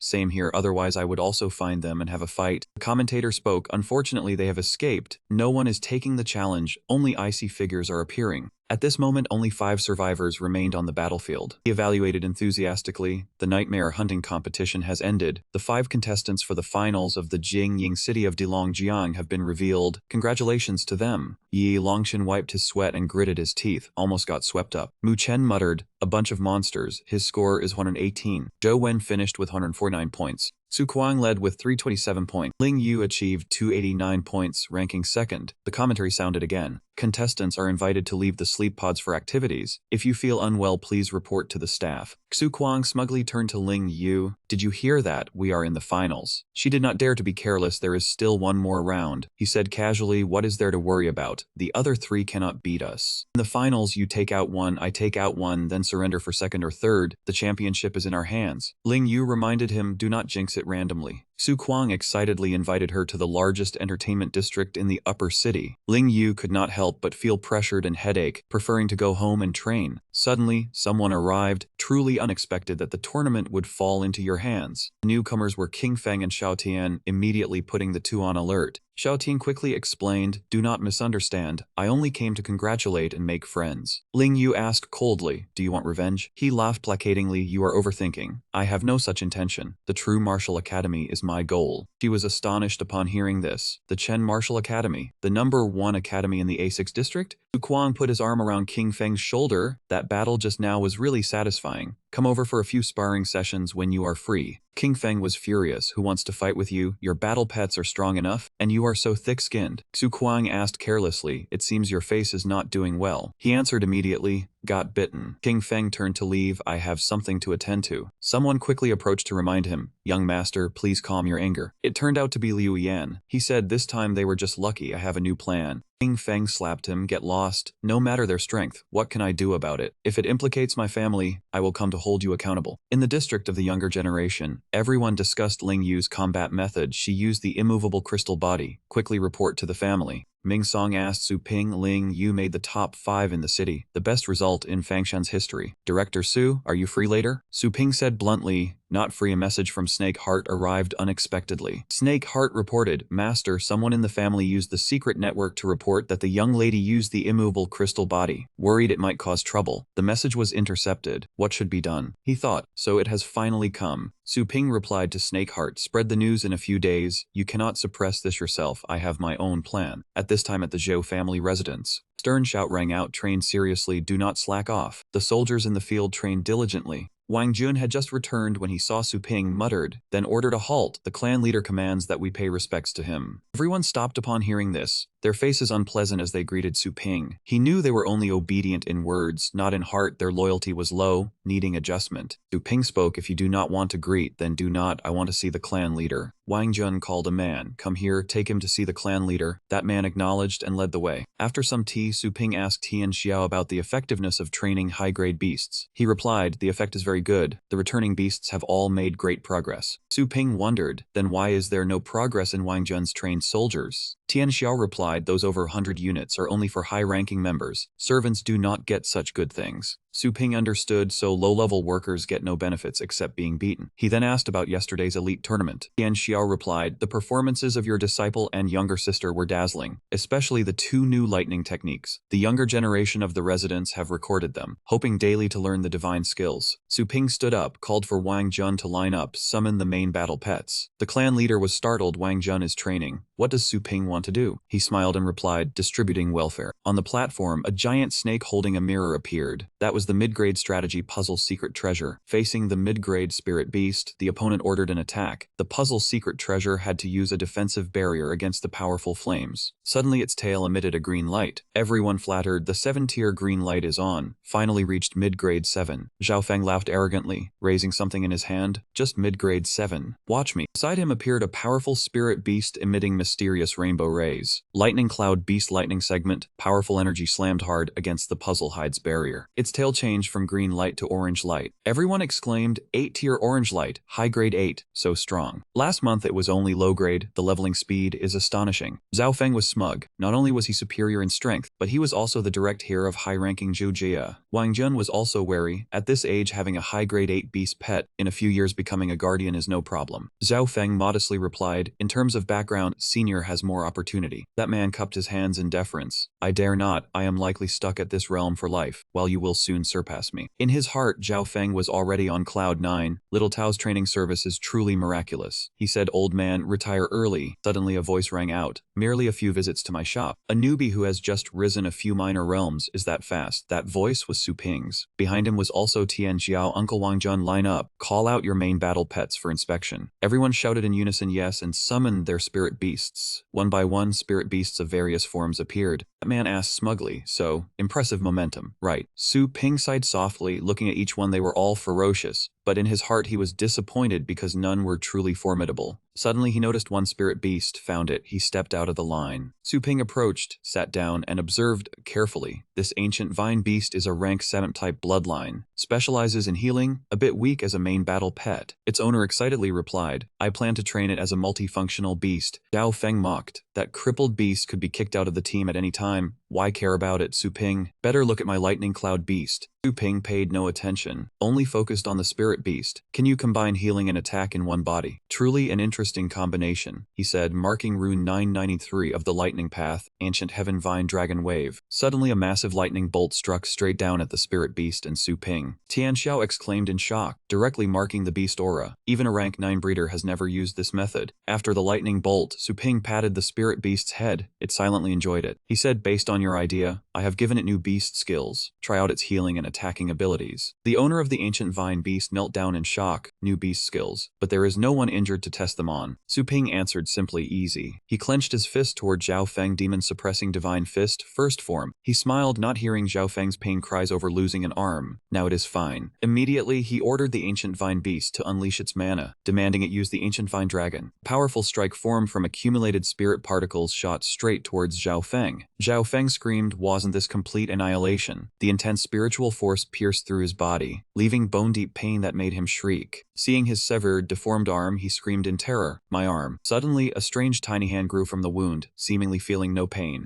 Everyone was astonished, and Tian Xiao could barely believe it. A severed limb regenerating, Wang Jun and the other candidates stared wide-eyed. Wasn't that the extreme 8th grade healing technique? The spiritual power of the ancient vine beast did not dissipate, but instead continued targeting the mysterious treasure puzzle. A single blow completely destroyed the stele before them. Everyone was stunned, the sea view shattered, the attack power reaching the extreme 8th grade. It turned out there were pet skills that could both attack and heal, and could be wielded with ease, greatly enhancing strategy. His eyes sparkling, he patted the ancient vine beast's head. So strong. My ancient vine beast unleashed such terrifying power. Su Ping chuckled inwardly, but had not fully healed that arm. He spoke, according to my teachings, you have not yet fully realized its power. You need more practice. As soon as he finished, everyone fell into deep thought. Teaching such a terrifying skill so readily, truly generous. In less than 5 seconds, all the candidates knelt and said in unison, the entire Wang Jun is willing to follow Su Ping. His teacher was not surprised, merely replying calmly, very good. Su Ping thought to himself, a loyal team was not enough. He continued, in the coming days, everyone coming for training will receive a discount. Seize the time to upgrade your strategy. Hearing this, Tian Xiao raised his eyebrows and thought, was this kid Su Ping planning to directly meddle with my Wang Jun defense system? After a long while he asked, is Su Ping in such a hurry? Su Ping looked ahead and replied calmly, Uncle Clan Leader, haven't you seen yet? Lan Jiang is about to change. The watch on Su Ping's wrist rang with a notification from Snake Heart Master, rest assured. The purpose of the space trip is for Bing Yu to win the championship. The Tumu and Tang families plan to unite to destroy us on the finals day. Please be cautious. In the large arena, tens of thousands spectators watched the MC Hu2 as they reached the finals of the City Elite Tournament. The MC introduced the tournament clearly. Today will decide the champion, the player representing the city of Longjiang base to compete globally. Suddenly, the audience noticed something strange and could not help saying, "Look quickly, the people on the high platform. There are 7 seats, 6 people sitting silently." Everyone knew they were no ordinary figures. They were all major figures in appearance. Who was the remaining seat reserved for? They were respectively the clan leaders leaving the branch in Longjiang, Longshan showing disgust. "They called me to join this boring competition again." The man beside him replied, "Brother Tang, do not rush. If the finals are stirred up, that great lord will not sit idly." He is the Mu family clan leader Mu Baihai. The Qin family clan leader Du Huang stared intently downwards. "Is that the girl who defeated my son?" The Liu family clan leader Liu Tiangong also showed interest. "What exactly is her strength that I had to come see in person?" Next, the Yi family clan leader Yi Wuming watched with folded arms. "Is something terrible going to happen today?" The Zhu clan leader Tian Xiao only smiled lightly. The sound of metal clashing echoed throughout the arena. Around them were the elite forbidden guards, and a person said softly, "My apologies for keeping you all waiting." Light revealed the face of a young girl leading the elite forbidden guards. That was Bing Yu, who calmly signaled for the match to begin. Bing Song, sitting next to Su Ping, asked curiously, "Who is that young lady?" Su Ping frowned and muttered, "Is it her?" He was surprised to see Bing Yu sitting in the very center of the special seating, on par with the great family clan leaders. The organizing committee introduced, "The person seated in the center is Miss Bing Yu. Relying on her status as a member of the space organization, she directly enters the finals." The stands were abuzz. Is space the strongest organization in the Asia region? An outsider advancing to the finals is unfair. Keep your voice down, it's dangerous. You'll just watch the broadcast at home. The MC quickly continued. Today, 6 players compete for the champion's throne. Attracting space's attention is an honor. Due to a change in numbers, the finals rules are adjusted. The 6 are divided into groups A and B. Whoever wins 2 matches in their group advances, and the champion will be chosen from the 2 advancing players. Ling Yu and Su Kuang heard this, their worry evident. "Dividing into groups like this, aren't we?" Results were out. Group A consisted of Bing Yu, Yi Longshan, and Mu Chen. Group B consisted of Ling Yu, Su Kuang, and Zhao Wen. Looking at the board, Su Kuang pondered, "Not even in the finals and they are already slaughtering each other." The elders sneered sinisterly. First match of Group A, Bing Yu and Mu Chen. The audience was curious about the strength of the lady who walked straight into the finals. A hand rose to interrupt the match. Mu Baihai smiled lightly. "The Mu family concedes." The stands were stunned. The Mu family, champions of the previous term, are giving up the chance. Is it because of space? The great families dare not oppose. The championship is about to be taken by an outsider. Su Ping was surprised. "Huh?" Ming Song, sitting next to him, asked. "Even though the government has not announced it, Director Su must know that rule, right?" He explained, "The elite and king competitions are talent selection mechanisms, an opportunity for individuals to rank up. But for the city, it is a card to obtain resources from the Blue Dawn Alliance. If the champion is taken by an outsider, Longjiang will face developmental stagnation or even regression. The great families seeing a space member is like a dog seeing a broken bone. Director Su, you must secure the championship." Su Ping remained thoughtfully silent, his eyes fixed on the arena. The Mu family conceded. Bing Yu naturally won the first match. The second match was between her and Yi Longshan. Yi Wuming finally understood. "I see, the Mu family is using space to eliminate us. In the encirclement, the Yi family also has a share. Even a great cost. As long as we stop it in time and win the next king competition, it will be fine." He raised his hand to surrender. Turning around, he whispered to the person next to him, "Old friend, if you want to stay in Longjiang, have your young master leave a few wounds on Ling Yu." Moving to Group B, the first match was between Ling Yu and Zhao Wen. Tian Xiao calmly stroked his beard. "Old Yi, I advise you, space won't hold this time. If you want a foothold, do not act like a dragonfly shaking a tree." Yi Wuming was agitated. "What? Who are you talking about?" "The Zhao family concedes." Tian Xiao also voiced his concession. The MC and the audience were shocked. "What? The Zhao family also conceded?" It turned out the Zhao family sided with Ru, making their winning odds slightly higher. Mu Beihai frowned, choosing to side with Ru again. Long Zhan was displeased. "Have you lost your mind in your old age? You Zhao family people are waiting to be purged after the match." The second match of Group B, Ling Yu versus Xu Kuang. Xu Kuang whispered to Ling Yu. "Master said Bing Yu has never revealed her true strength. You must be careful." He raised his hand and shouted loudly. Xu Kuang concedes. "Go up there and kick her hard in the ass." Teach that bastard who wants to steal the championship a lesson. Ling Yu's gaze was resolute. Yeah. Then she leaped onto the stage, the MC's voice echoing with excitement. This is the final match of the elite competition of Longjiang-based city. The stands were lively, shouting, "Go for it, Ling Yu. Don't lose to her." Ling Yu aggressively said to her opponent, "Let's decide the winner in one round." Ling Yu versus Bing Yu, sitting lazily in the elder's seat, saw the determination on Ling Yu's face and smiled lightly. So adorable. Bing Yu recalled the past. When she was little, she gently offered a sausage to a kitten. But her eyes back then were no longer innocent, only a calmness that should not exist at that age. Bing Yu's father stood beside her, patting her head in praise. Ling Yu is truly kind-hearted. Feng Xiao said, "The cat is very cute. Would the young lady like to keep it?" Her father only said one sentence and left. She replied, "No need." Yet that kitten lay curled up in a pool of blood, its body covered in terrifying wounds. Bing Yu looked at it, her childish face stained with blood showing no emotion at all. She growled, "I hate cute things." Returning to the present, Bing Yu stood up and walked to the arena, a crimson spiritual power radiating from her body. The security team moved into position to set up the barrier, and the contestants were ready to activate their level 8 protective shields. The match adopted a best-of-3 format, where surrender or loss of consciousness would result in defeat, and the secret treasures they carried could not exceed rank 6. In the stands, heated cheers erupted everywhere. Ling Yu, go on, defeat them. Suppress her, we of Longjiang are no pushovers. Suddenly, a fierce attack shot straight toward those who had just cheered. The surrounding audience widened their eyes in shock and screamed in terror. Murder, ah. Su Ping frowned and silently observed the scene that had just occurred. The attacker was a 3-star member of Xingkong, Wu Ji, with the title of Spear Demon Strategist at the upper 9th rank. His face showed clear displeasure and anger. Anyone who speaks disrespectfully of Xingkong will end up like them. The man beside him chuckled lightly. Haha, Longjiang's education needs improvement. He was a Dragon Rider strategist at the upper 9th rank, a 4-star member of Xingkong Feng Xiao. Several people sitting nearby had blood splattered on them and hugged each other in fear. The MC said,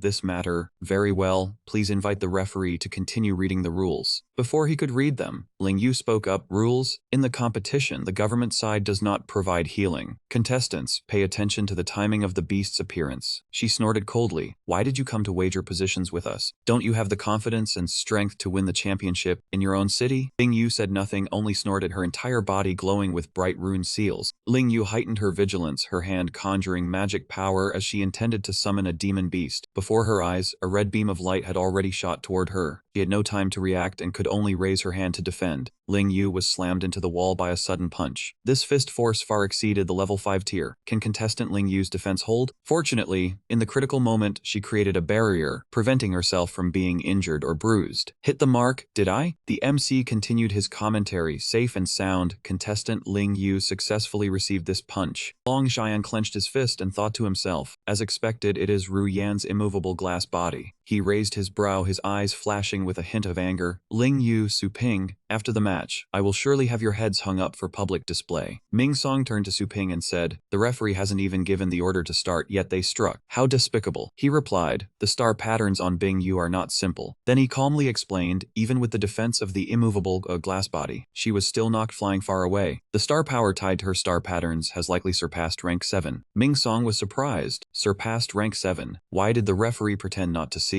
Su Ping continued, when the AB groups were divided, I already had my suspicions. Su Ping calmly stated his speculation. The organizing committee, including the referees, has quite a few people subservient to Xingkong. Even if Xingkong breaks the rules, they can do nothing about it. He seemed unable to believe his ears. They are all their people. Is there even a need to fight? Su Ping replied, of course there is. Su Ping was silent, his expression resolute. That is precisely why we must defeat them all the more. After that, Ling Yu quickly opened a barrier and summoned her demon beast. Come forth. Moon Dragon stood towering on the arena, emanating freezing snow and ice all around. The stands began to buzz. Look quickly, Moon Dragon's form is a bit different from last time. Has it mutated? The golden light gives off such a sacred feeling. Ling Yu was somewhat astonished by the spirit power of the demon beast before her, without her knowing when. It had already appeared in front of her. It dealt her a powerful blow in response to the earlier attack. The attack was so strong that even Bing Yu, despite her far superior strength, suffered considerable setbacks. The two Xingkong members exchanged glances and thought to themselves, is it relying solely on its its physical body to suppress the young lady who was peak rank 7 star patterns. This moon dragon is not simple. Feng Xiao quickly brought a sword for Bing Yu. Young lady received the sword. The moment the sword was drawn from its sheath, a flash of light burst forth. The audience in the stands all raised their hands to shield their eyes. Too bright. What was that just now? Bing Yu shouted from inside the barrier. Moon dragon. Deal with her. That sword continuously struck the barrier with immense force. Then it pierced straight through the barrier, something thought to be impenetrable. Bing Yu gently reached out her hand and caught the sword. A single slash created an arc of celestial spirit force heading straight for Moon Dragon. Moon Dragon looked down at its scratched arm. The MC said young Miss Yan's sword not only easily cut through the rank 8 protective shield, but also wounded Moon Dragon. Truly terrifying. Ming Song muttered in shock. That is a rank 8 secret treasure sword, Qi Tian. I heard it can cut through iron like mud and has slain countless fierce beasts of the same rank.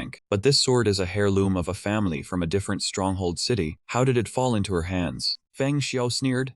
Being able to force our young lady's Qi Tian out of its sheath, consider yourself skilled. But it ends here. Seeing this, the audience was extremely indignant and criticized the organizing committee. I can't take it anymore. A rank 5 match using a rank 8 secret treasure, that's a violation of the rules. That's right, the elite tournament is about comparing war pets, not magical treasures. Wu Jie expressionlessly said the word noisy, and then channeled his star power into a spear. We of Sing Kong handle our affairs, it's not your place to criticize. He aimed directly at the group of people who had been causing a commotion earlier. They screamed in terror, ah. At the same time, a hand of spirit power appeared just in time to protect the audience. Wu Ji frowned. What? If you want to compete, then compete properly. Don't cross the line. That person was none other than Su Ping. He had tolerated it until now, but finally could not bear it anymore and stepped forward. The referee of the match, a lower 9th rank strategist, hearing this, thought with some doubt. Could he be warning us? This kid easily blocked the attack of a lower 9th rank expert. He is not someone we can provoke. Then he looked toward the elders. Perhaps we should seek Xing Kong's opinion. Wu Ji said angrily. You don't know what's good for you, still daring to come demand an explanation. Feng Xiao beside him maintained his serene smile. Calm down, don't be impatient. The purpose of our trip this time is to help the young lady win the championship. Wait for them to finish their match, then you can make as much trouble as you like. Then Wu Ji said to Feng Xiao, Hush. Feng Xiao, explain it. Yes, the young lady's Qi Tian, through spiritual awakening, can sign a contract so it can also be considered a spirit pet, and I am the young lady's pet custodian. The referees exchanged looks and then said, there is indeed a precedent. A top-tier war pet master awakens items, bestowing them with consciousness. Miss Yan's sword meets the conditions of a spirit pet and can be exempt from rank restrictions. The match continues. After that, the MC announced, one can only say worthy of being the strongest organization in the Ailu region. Their abundant resources and manpower, even top-tier war pet masters work for them. Although the audience was indignant, they only dared to mutter quietly, a sword counts as a spirit pet of which sect? It's clearly cheating. With such a powerful divine weapon to assist, it will be hard to fight. Bing Yu paid no attention to the gossip. She used the sword to cast her magic power, the sword spirit attaching itself to her body. The young Miss Yan's star power level began to rise. She summoned, come forth. Behind her, a spatial rift gradually opened, revealing sharp eyes. A batch of 3 war pets appeared. They were an insect beast of the middle 9th rank, a resentful eye evil god beast of the middle 9th rank, all reaching strategist level 9. Finally, a demon dragon strategist of the upper 9th rank, ranked 2nd on the dragon ranking list. They unleashed their full firepower, holding nothing back for the remaining match. The spirit beasts radiated terrifying power, appearing before Ling Yu. Ling Yu touched the cord around her neck while saying, Moon Dragon, let's go. The moment the talisman was pulled out, Ling Yu's appearance changed. Her conjunctiva turned black, her pupils changed to a blue resembling dragon eyes, and 2 horns grew on her head. The demon dragon's mouth gathered a dark magic orb. Moon Dragon was no pushover either, its mouth exhaling freezing spirit power. The 2 demon beasts charged into battle. Neither yielded to the other. The insect beast and the resentful eye evil god beast also charged forward simultaneously. Ling Yu showed no fear, but rather some disdain. So many people here? She showed no mercy and used lunar sharp claw. The 2 middle 9th rank demon beasts took a painful blow and let out a cry. Excellent. Worthy of the exclusive beast taming art of the Mu family. The unified will reach the target before the attack landed. After that, she continued to use Wind God Thunderwolf arrow. 4 illusory figures appeared, holding arrows aimed at those 2 demon beasts. Injuring 5 fingers is worse than cutting off one. Contestant Ling Yu had indeed used her ultimate move. The arrow shot toward them like lightning, but a red beam of light descending from the sky shattered Ling Yu's arrows. Even she herself could not help but be surprised. The MC was stunned. What happened? Contestant Ling Yu's ultimate move was blocked. Ling Yu, silent from the start, finally spoke. This thunder arrow technique has an extremely bizarre property of bypassing defensive skills. The more star power you channel into defense, the weaker it becomes. If you hadn't revealed it in a previous match, it would truly be hard to think of destroying the arrow's physical body at the first encounter. A sharp glint appeared on her face. A sneak attack is still a sneak attack. Don't expect to use it every time. Soon as the words left his mouth, all three of them and their magical beasts charged forward at once. It was already too dark for Miss Nyan's direct attack. Ling Yu, after being hit once, had become more vigilant and managed to block it in time. She could counterattack against Miss Nyan.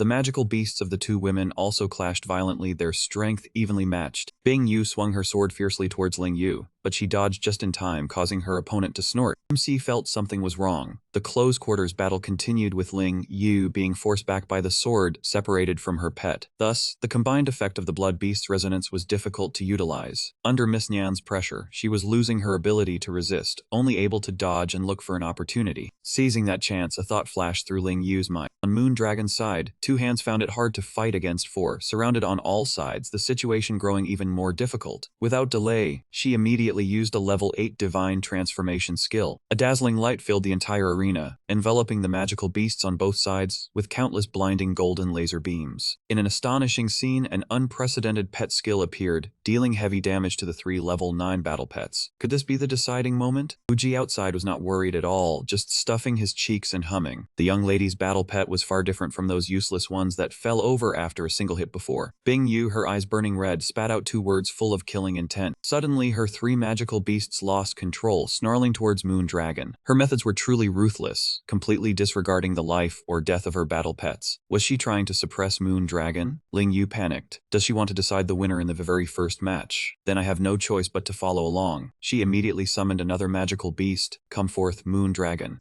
Bing Yu's battle pet was already weakened. She and Moondragon only needed to hold firm for victory to come. Fire Dragon Fist Blast. The two of them charged back into battle. Suddenly, Bing Yu warned, I have already seen through your plan. The Fire Dragon Fist Blast released by the illusory flame beast is now just an illusion, dealing no damage to me. Ling Yu's eyes widened in shock. What? The real illusory flame beast has circled behind me to ambush me, hasn't it? I never expected you to have fallen into the trap. Moondragon at this moment is tied up in the magic formation, unable to escape. Bing Yu replied softly, paying you back for this afternoon. Instantly, the spirit beast was squeezed to death by that rope. Ling Yu screamed in panic. Moondragon. Seeing her opponent's pain, a satisfied glint appeared in Bing Yu's eyes. Finally, an expression worth seeing. Now who is left to save you? The red figure had vanished without a trace. At some unknown moment, she had closed in on Ling Yu, slashing down with her sword. But Michael, who had been on guard from the start, managed to dodge in time. MC commented, Blink, that speed is truly fast. Can player Ling Yu avoid it? An explosion rang out in the arena, dust and smoke flying everywhere. In the critical moment, Ling Yu was forced to use a secret technique to minimize the damage. MC commented, the Frost Guardian Goddess blocked the fatal blow of the bloodthirsty monkey demon just in time. Ling Yu gritted her teeth. Damn it, being separated like this is very disadvantageous. She stared tensely ahead. Bing Yu's strength was higher than hers. Now only Moondragon could match her. Ling Yu's pet suddenly let out a roar that shook the heavens. It charged towards the opponent's chariot, creating an opportunity for its master. She could not waste this precious time. There were two pets, one of which had been killed by Bing Yu, but hearing its master's will, Moondragon turned its head, ignoring its opponent. The Wind God Lightning Arrow and Moondragon both charged forward, aimed directly at Bing Yu.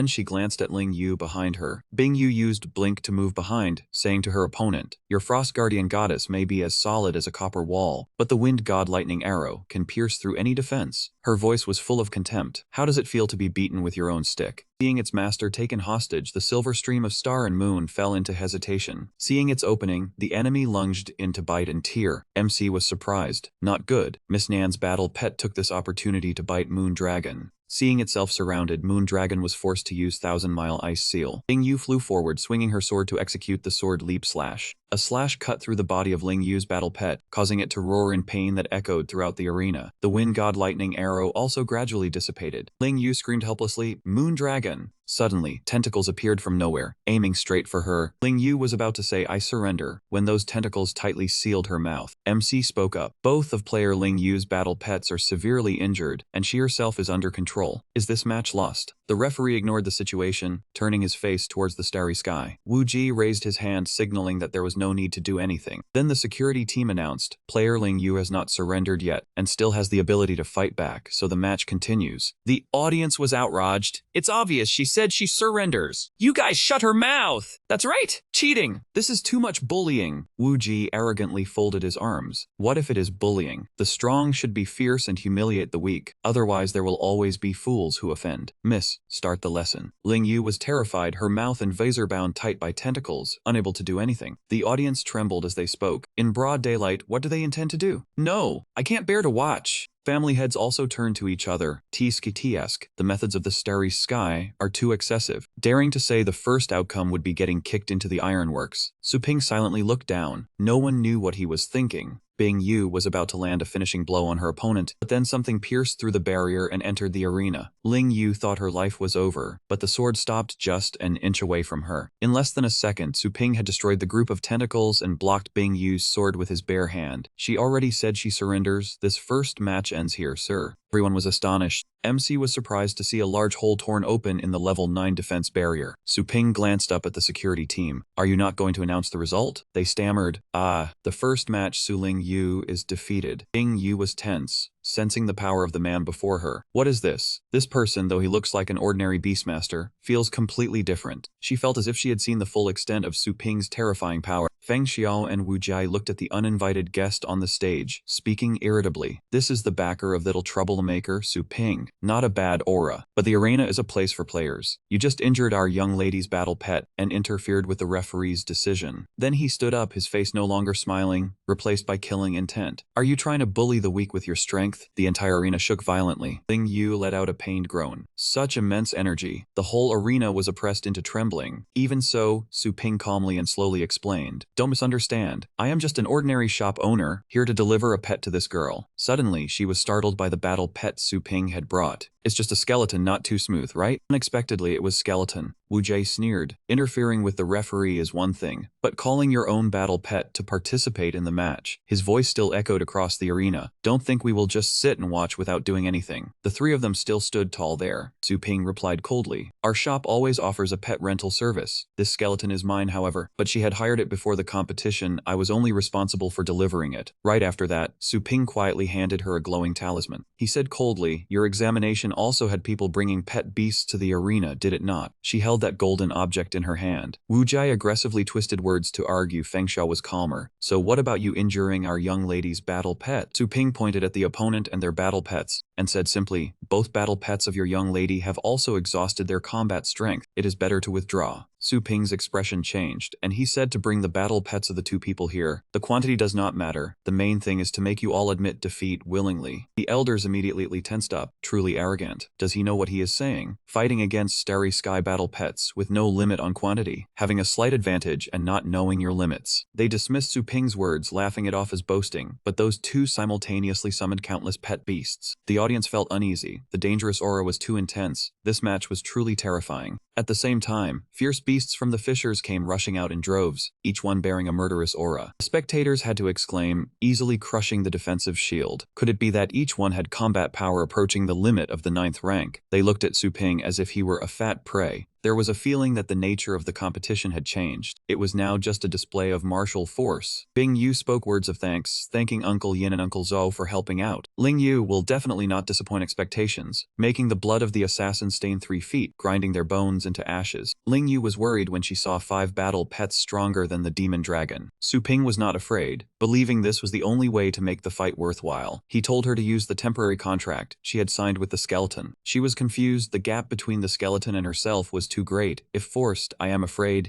Suddenly, the skeleton knelt on the ground. Su Ping did not say much. He simply signaled for her to trust him and helped Ling Yu up. Her eyes suddenly revealed a clear look of confidence. Ling Yu grasped the small hand, though it was covered in battle scars. He felt that the skeleton's hand held no warmth, but it was not cold either, like stepping into a different dimension. These were the consciousness of the moon dragon and the phantom flame beast. Thankfully, they were still alive, albeit very weak. But looking at the silent space, she found it strange, because she could not sense the skeleton's consciousness. Suddenly, the skeleton appeared in an unpleasant form, she turned around and said to herself, this is exactly. Pet beside her brother Long Yu recognized the skeleton's immense power. The MC spoke, and so the second decisive battle began. If Ling Yu lost this match, Miss Yan would directly seize the championship of the city's elite tournament. She was still worried because every pet on Bing Yu's side was extremely powerful. Seeing the formidable opponent, Ling Yu feared she could not win. Su Ping reassured her, do not worry, you just need to give the orders, the skeleton will handle the rest. The battle cry sounded. Bing Yu could not wait any longer. She ordered all her pets to attack together and crush them with full force. Following her command, the pets began a massive assault. Thanks to her brother's encouragement, Ling Yu started to fight Skeleton. I am counting on you. Its size was small, but its power was not. It used a ghostly flash to dart through the opponent's head, sending fangs flying. It gripped its short blade tightly, its gaze sharp and cold as it prepared to deliver a slash. A clean slash was delivered, and the head and neck were immediately separated. Bing Yu began to worry. It was too fast. She could not even see the movement. Feng Xiao and Wu Ji's eyes went wide. A pet nearing the 9th tier peak had its head sliced off with one strike. After their comrade fell, the entire group charged forward, swinging their weapons at the skeleton. After just one spectacular slash, the weapons in their hands were all severed. The skeleton's eyes glowed red, and it coldly unleashed its final move, the dark cycle of reincarnation stab. They created a 9th tier illusion, the Phantom Demon 9 Abyss. The skeleton began to inhale as if preparing for something. The incomplete roar sent the opponent's skin and flesh flying. MC Denzel shouted, a 9th tier pet was killed by a single roar. Just what kind of being is this skeleton? Bing Yu could not believe her eyes. Before she could think of a countermeasure, the skeleton was already standing right behind her, causing her to break out in a cold sweat. Feng Xiao and Wu Ji shouted in panic, miss, wait, no. With a feeble resistance, the skeleton cut through her sword and stabbed into her shoulder. Bing Yu's eyes bulged. In the natural world, dangers were divided into two types. The first type, bright colors that warn those around. The second type is the entity whose very existence disappears, merging into the surroundings as one. Su Ping knew she had noticed the strangeness. Bing Yu turned back in worry, but this skeleton in front of her belonged to neither type. She did not understand why she could not see it clearly, like a pure black that appeared abruptly, and was impossible to predict. The skeleton with its small form was swift as a flash. Unbeknownst to her, it appeared before Bing Yu and took her down with a single blow. The wound caused by the skeleton made her like a cracked stone. Ling Yu, though busy, could not look away. That was a life-saving secret treasure, so powerful. Just a moment ago it had driven the moon dragon into a dead end, and now it had no power to resist. Several of the elders were on edge. The people from Star Void were also like meat shields. Could it be that we overestimated their strength, or is Su Ping's strategy far beyond imagination? Indeed, as the Poison King once said, it seems the matter of Lord Yuan is true. Only Tian Xiao was happy, haha. Yi Wuming turned around, hey old Chu, you knew his strength from the start, how did you see it? The old man was honest, I nearly risked my life to get that knowledge. The skeleton showed no mercy, grabbing hold of Bing Yu's hair. Seeing this, the two subordinates quickly shouted, spare her, we surrender. They begged, let's talk this over, we surrender. The MC was astonished, this is too incredible. I can't believe my eyes. In such a short time it had beheaded 5 pets of 9th tier or above, and Miss Yan's side has surrendered.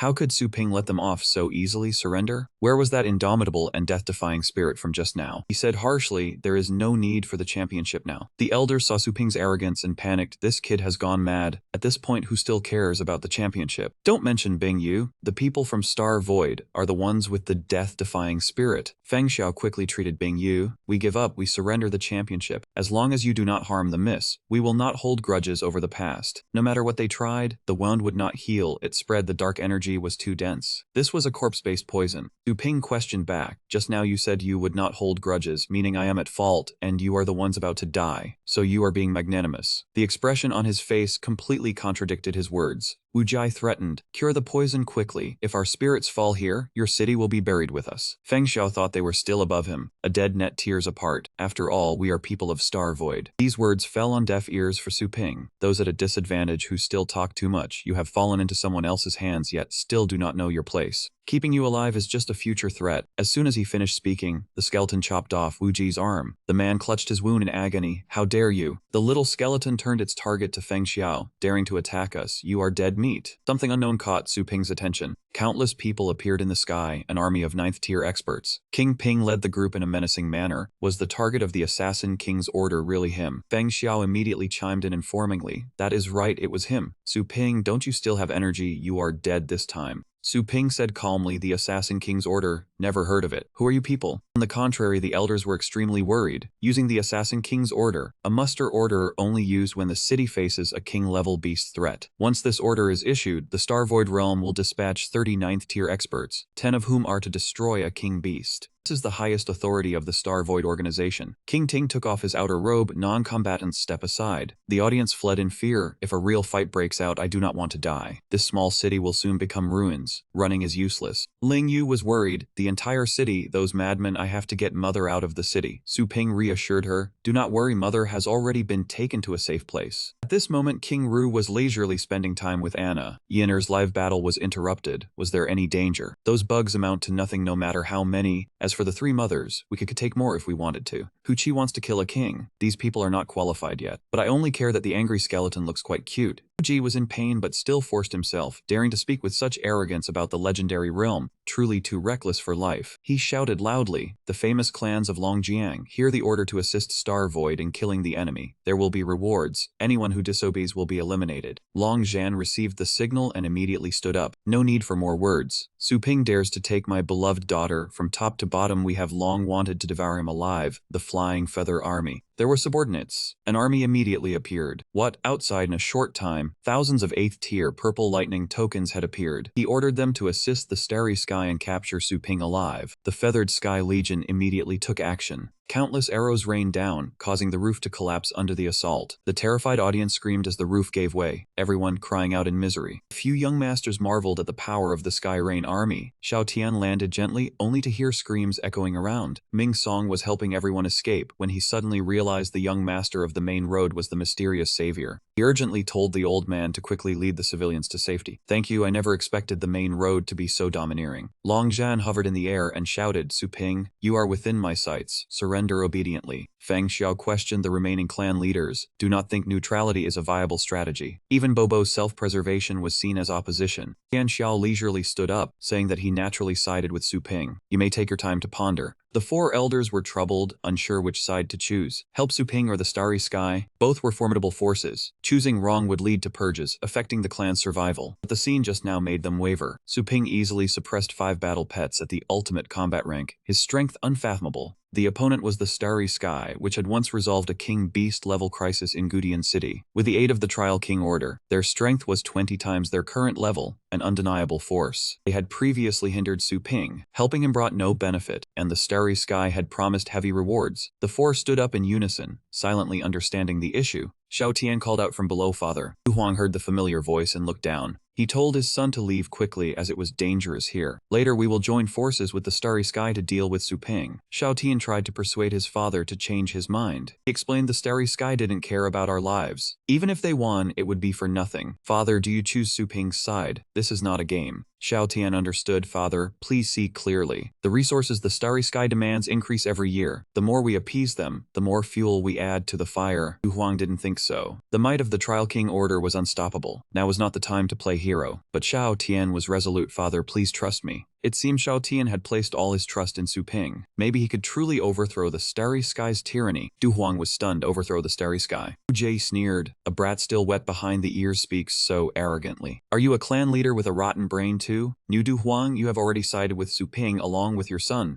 Are your brains rotten too? New Du Huang had already gone to Su Ping's side with his son. Father, Long Zhan gritted his teeth, old and reckless, ruining my plans. Fire the arrows. Du Huang laughed, taking off his coat. He had been silent for too long, worn down by clan affairs. But I am the god of wrath, my power erupts. The arrows aimed at Du Huang shattered into countless pieces. I will never bow to anyone. Truly, the older the fiercer. The soldier squad suffered heavy losses. The Feathered Sky Legion was pushed back far. Wu Ming and Tianzong were shocked. The god of wrath of the Qin family had been silent for so long, his strength not diminished but increased. Long Zhan ordered the Feathered Sky Legion to regroup. No one has ever taken advantage of me. God of wrath, even you must die. Su Ping stopped Du Huang in time. Senior, these small fries don't require your trouble. King Zhu, go. Bolt of lightning struck down, causing the Feathered Sky Legend to fall. Long Zhan turned back in disbelief. What? King Zhu's army had arrived in time. Everyone was brimming with momentum. Su Kuang led his troops to surround the arena, grinning. Finally, it's our turn. Master, can we handle those in the sky? Long Zhan sneered. King Zhu's army is just a ragtag bunch from the Zhu family. How can they defeat my 8th rank feathered sky legion? It turned out Su Ping had invested much effort in training, quickly boosting the army's comprehension. He reminded Lei Dao, have you forgotten what our shop does? Su Kuang, don't spare a single one. Immediately instruct the anti-aircraft team to prepare the Raging Thunder Continuous Breaker. The Raging Thunder Continuous Breaker was ranked 982. When the Raging Thunder hit a target, they automatically linked to adjacent enemies, dealing same level damage to a maximum of 12 people. Feathered Sky Legion scattered like kites caught in a storm. Tianzong and Wu Ming couldn't believe it. How could this be so absurd? The Feathered Sky Legion of the main road was crushed by the army Su Ping had just recruited. Too few survived, while the thunder triggered countless times. Su Kuang directed effectively. Frontline defend, anti-aircraft team continue firing. They are living targets in the sky. Long Zhan was furious. The Feathered Sky Legion was renowned for its agile stealth. How could it be countered like this? He looked at Su Ping, gritting his teeth. Did he predict this? Continued fighting would only lead to death. Feathered Sky Legion, retreat. Su Kuang saw their escape direction and yelled loudly, trying to run. Suppress the enemy's momentum, annihilate them. Don't let a single hair escape. King Ping called the other end, reading out the coordinates for aerial interception. The spaceship in outer space received the signal. In just a few seconds, it loaded its shells and prepared to fire. Despite the vast difference, Su Ping still sensed the danger. A streak of light tore through the sky, hurtling straight to the ground. It precisely targeted the position of King Zhu's army. People and mounts tried to flee but were helpless. Luckily, Su Kuang managed to activate a protective barrier, so no one was injured. His face turned pale as he looked at the massive object in the sky. What the hell is that thing? Du Huang panicked. Run. That is the Starry Sky's ultimate weapon, the 10,000-ton heavy particle cannon. The elder who chose the right side sneered, level them. Battleship in outer space prepared to fire again. King Zhu's army was terrified, fleeing in disarray. Here it comes again. We're dead this time. Suddenly, a pair of massive wings appeared. It turned out Zhu Long had rushed over in time to protect everyone. Its enormous body and tough, impenetrable hide kept the people safe. The elders couldn't believe their eyes. What is this? Zhu Long threw back his head and roared, creating a protective circle as if blessed by a deity. The shield automatically expanded its coverage. Su Ping chuckled in amusement. So troublesome, it actually forced Zhu Long to use his trump card. Your words were not wrong. Bang Xiao and Wu Ji stared wide-eyed. This line should have been ours to say. No matter how ferocious a 9th-tier beast was, it would always vanish into smoke under the hunting cruiser's cannon. How could there still be a battle pet that could directly resist it? King Ping looked intrigued. The probing ends here. You have satisfied me greatly.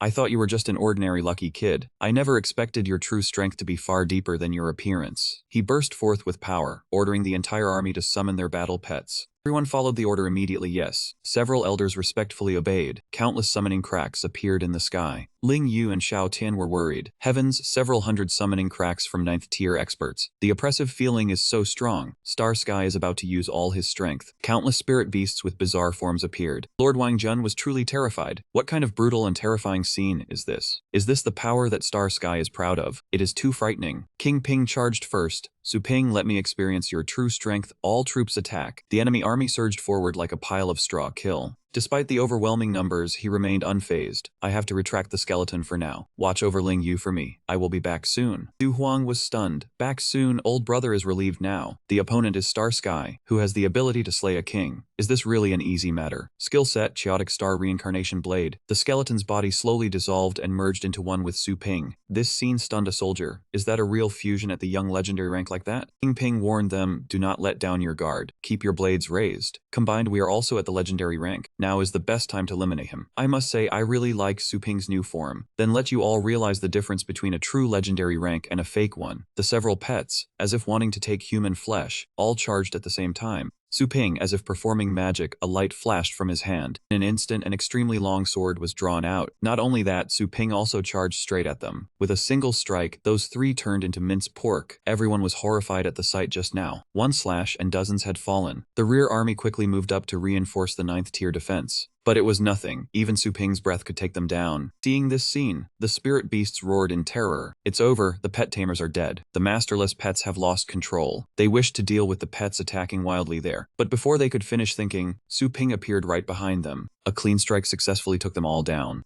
Only now did they panic. It's over. After breaking through the front line, that brat challenged the other masters. That scheming brat. Who is watching him? Madi. The masterless pets have thrown the situation into chaos, and his figure is nowhere to be seen. Du Huang was overjoyed. Great. Keep fighting like this. The biggest difference between a legendary rank battle pet and a king beast is strategy. It seemed he now understood. A king beast might be overwhelmed by numbers, but a person would not. As soon as the pet tamers died, the pets they summoned also lost the control of the contract and became wild beasts. If so, their numerical advantage would become a disadvantage, and the most important thing was that Su Ping was a legendary rank expert. Du Huang proudly gave a thumbs up to his son. Xiao Tian, well done. He saw it but didn't understand much. The master can't touch him, they change targets. Damn it, Su Ping's skeleton is too hard to break. I'll subdue you all first. They are truly bastards who only bully the weak. Kill. Ling Yu anxiously retreated. Not good, those 9th tier experts are chasing us here. But before they could touch her, Du Huang punched it flying far away. He said fiercely, surpass this barrier of ours first. You cannot hinder Su Ping. Tian Xiao together with Xiao Tian tried to hold on. Be careful of the flanking forces. There are too many. Zhu Long took down a few with its claws. It gently crushed them to a pulp like mincing meat. He was stunned. Such terrifying strength. Not only did its defense withstand the hunting cruiser, but its attack also easily crushed enemies of the same rank. Xu Quan continued to charge into the fray. Charge! Senior Dragon Hound, let's raise hell. Activate the thunderous murderous domain. The two clashed together like mixture of black and white beans. They kept cooperating with Zhu Long to suppress the enemy's momentum kill. Only now did the several elders realize the foolishness of their choice. Whether in numbers or quality, they were no match at all. That brat being a legendary rank was one thing, but even his subordinates are this unreasonable. Madi really wants to defect to the enemy. Ping Ping still had not retreated. Blood-sucking great demon. This battlefield is the offering for you. Suck blood, grow. Trampling the enemy underfoot. Its size was growing stronger by the moment. The father and son Du Huang were astonished. What? It actually transformed into a form even larger than Zhu Long. That thing can absorb power from the nearby corpses. With so many 9th tier expert corpses now, this is no longer a joke. Su Ping taunted, huh? No wonder you ignored your army's losses. So you were waiting for this. He thinks he has already won, huh? Realizing it now is too late. But in terms of size, it is nothing compared to Su Ping's strength. When it comes to size, I have never feared anyone. He took a running start and leaped into the air. Demon suppressing divine fist. Second stance. A familiar golden figure silhouette appeared behind Su Ping. Demon subduing. He exclaimed in shock, what kind of formation is that? A single punch from the golden figure caused the opponent to lose an arm. At this moment Feng Xiao had healed and helped Bing Yu wake up. Young miss. The proudest treasure of the blood-sucking great demon horse, the Soldier King Senior, is like this. Su Ping was calmly dismantling his opponent. Sensing the situation was bad, Bing Yu told Feng Xiao to take her away quickly. Young miss, the Soldier King Senior cannot defeat him. She instructed Feng Xiao, endure. We must endure and wait for another day. Accumulate strength and we will return for revenge. Yes, we will make Su Ping pay 100,000 times over in the future. But when they tried to leave, they realized they could not escape. Ah, this won't open. What does this mean, young miss? This protective skill is like a cage. We cannot escape. I'm afraid we are trapped inside. Yet Su Ping overheard everything. Correct, the divine wall can block everything. Even information cannot be transmitted outside, and those outside cannot see inside. None of you can escape. He decisively took down his opponent. Seeing the two figures retreating amidst the battle, young miss, Feng Xiao and Wu Ji yelled a warning, but it was too late. Seeing the scene before her, Bing Yu was frozen stiff. That giant skeleton actually fell directly onto their location. Outside the universe, the near-Earth blue star main city Star Sky was floating. Everyone was discussing animatedly in the Supreme Council room of Star Sky. Chief Counselor, all the counselors of Star Sky except for the Frozen Soldier King have arrived. Very good. Counselor raised an opinion. Chief Counselor, you urgently called us back because the seal on the abyss side has loosened again. Zhuangji immediately denied it. No, it's not that serious. Dragon Knight and Spear Demon are escorting a Star Seed to Long Frontier for training. Someone far stronger than them wants to kill them, so they sent a distress signal. Another counselor thought,